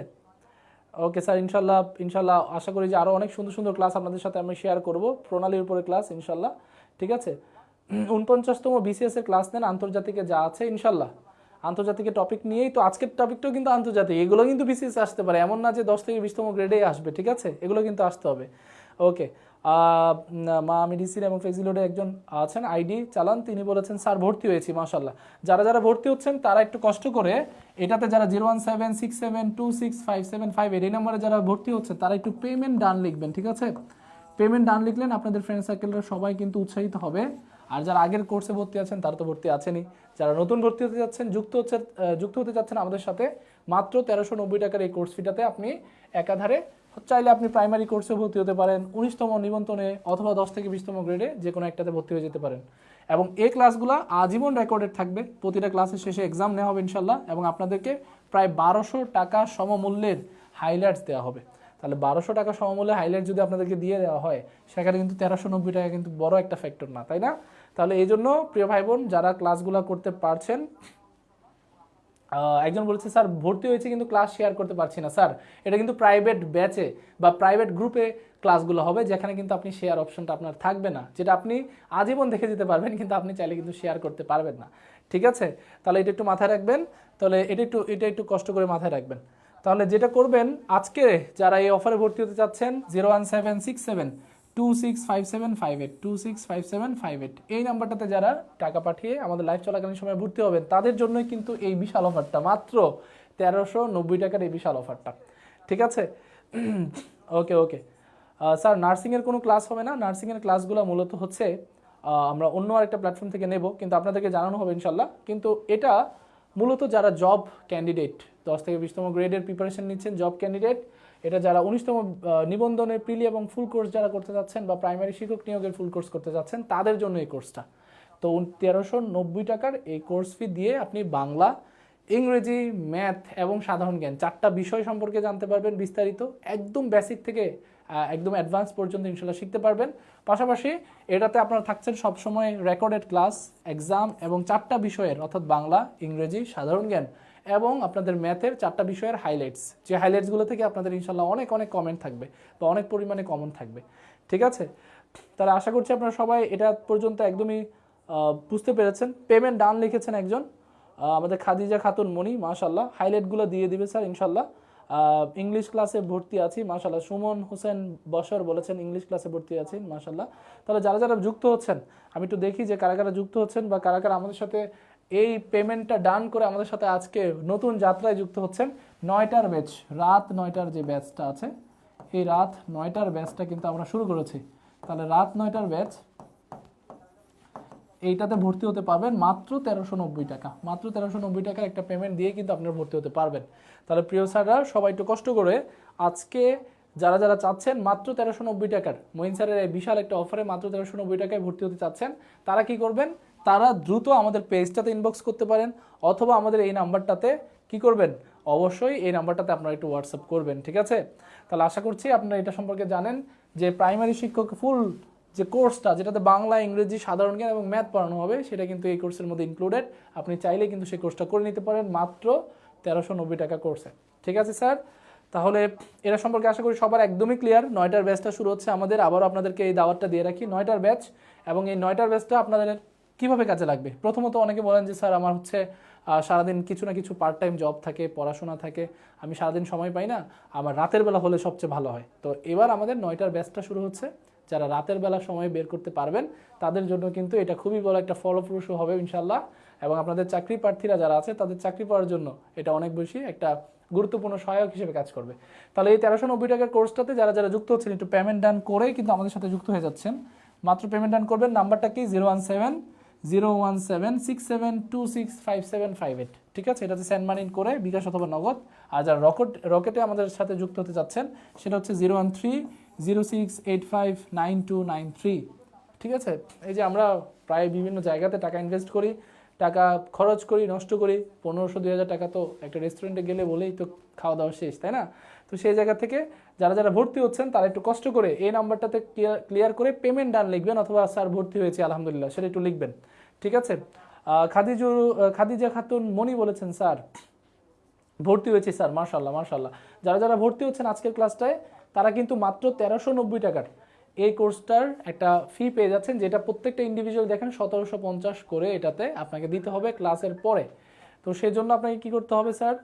অবশ্যই অবশ্যই অবশ্যই অবশ্যই আপনাদের মাত্র 1390 টাকা স্যান্ড মানি করে আপনাদের বলতে হবে যে স্যান্ড মানি করেছি, বা লাস্টের ডিজিটগুলো 4 ডিজিটটা আপনি বলতে পারেন, যে 4 ডিজিট আছে সেটা বলতে পারেন। আমাদের যারা আছেন তারা কিন্তু আপনাদেরকে যুক্ত করে দেবেন, ঠিক আছে? এবং আপনি কি করতে পারেন? আপনি কিন্তু অবশ্যই আমাদের যে অনলাইনের যে পেজ আছে সাইদুল স্যার পেজ, সেই সাইদুল স্যার পেজে কিন্তু আপনি যুক্ত হয়ে সেখানে আপনি কমেন্ট করতে পারেন, যে বা মেসেজ করতে পারেন যে স্যার আমাদের হচ্ছে ক্লাসে বা কার্যক্রম কবে থেকে শুরু হবে বা আসে বিষয় এগুলা। তাহলে আমরা যখন বলবো যে 1350 টাকার এই ছোট্ট একটা কোর্স ফিতে আপনারা কয়টা সাবজেক্ট নিয়ে পড়তে পারবেন? মূলত একটা আছে সাধারণ জ্ঞান, আপনি মঈন স্যারকে পাবেন এখানে, আপনি ইংরেজি পাবেন, বাংলা পাবেন, এবং সবচেয়ে গুরুত্বপূর্ণ এখানে ইংরেজি পাচ্ছেন আপনি সাইদুল স্যারকে, ঠিক আছে? এবং ম্যাথ নিয়ে এখানে বিস্তারিত আলোচনা হবে, যেখানে লাইভ ক্লাসগুলো একদম আপডেট লাইভ ক্লাসগুলো সেভ আকারে সেখানে থাকবে, আজীবন দেখতে পারবেন। প্রতিটা ক্লাসের পর এক্সাম নেওয়া হবে এবং 4টা বিষয় সম্পর্কে এখানে 1200 টাকা সমমূল্যের একটা হাইলাইট কিন্তু আপনাদেরকে দেওয়া হবে ইনশাআল্লাহ, ঠিক আছে? তাহলে প্রিয় স্যাররা যারা যুক্ত হতে চাচ্ছেন, যারা খুব দ্রুত ডিসিশন নিতে জানেন এবং বোঝেন যে ডিসিশনটা এখনই নেওয়ার সময়, 49তম বিসিএস এর মানে বিশাল রকম একটা প্রিপারেশন সবাই নিচ্ছে, এই সময়টাতে চাকরিটা কিন্তু খুবই গুরুত্বপূর্ণ, ঠিক আছে? অনেক পোস্টে চাকরি হবে ইনশাআল্লাহ, ঠিক আছে?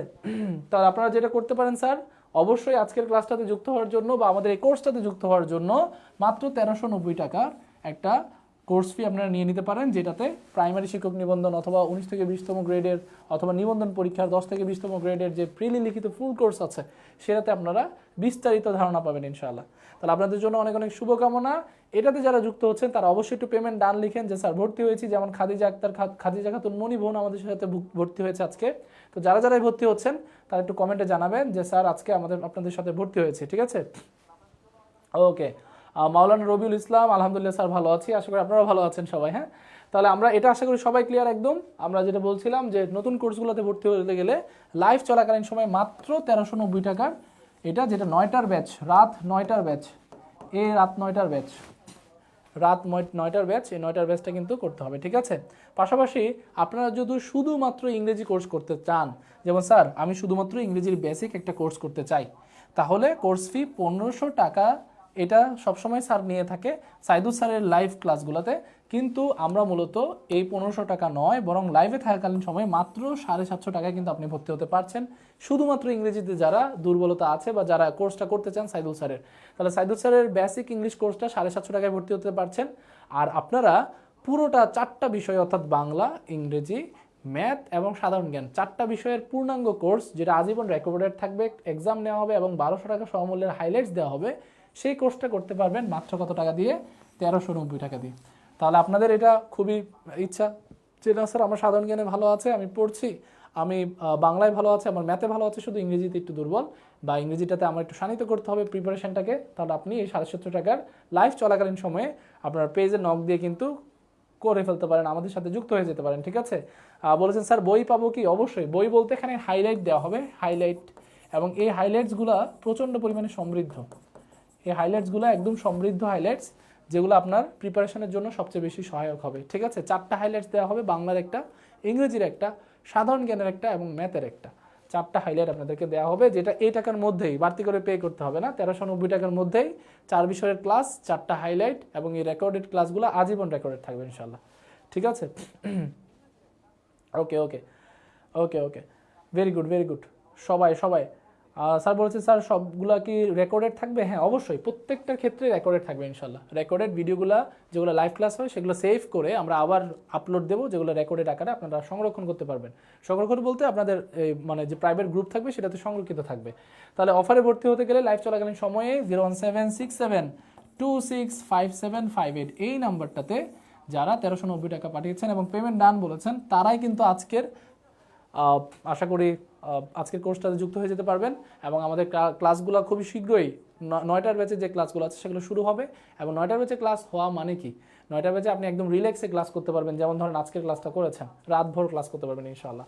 তাহলে আপনাদের জন্য অনেক অনেক শুভকামনা জানিয়ে আমরা একটু বলি যে আর্থিক সমস্যায় যারা আছেন, যারা একটু ঝামেলার মধ্যে আছেন, যারা বলছেন যে স্যার একটু পরে করব, কিন্তু এই 1390 টাকার কোর্স ফিটা আমি হারাতে চাচ্ছি না, এই অফারটা আমি হারাতে চাচ্ছি না, তাদের জন্য একটা অফার।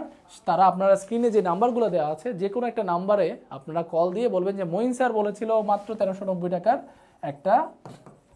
একটা অফার চলছে, এবং এই অফারে আমি বাংলা, ইংলিশ, তারপর হচ্ছে জিকে এবং ম্যাথ, এই 4টা টপিক নিয়ে পড়াশোনা করতে চাই, এবং আমাদের যে 10 থেকে 20তম গ্রেড অথবা প্রাইমারি অথবা শিক্ষক নিবন্ধনের প্রিপারেশন নিতে চাই।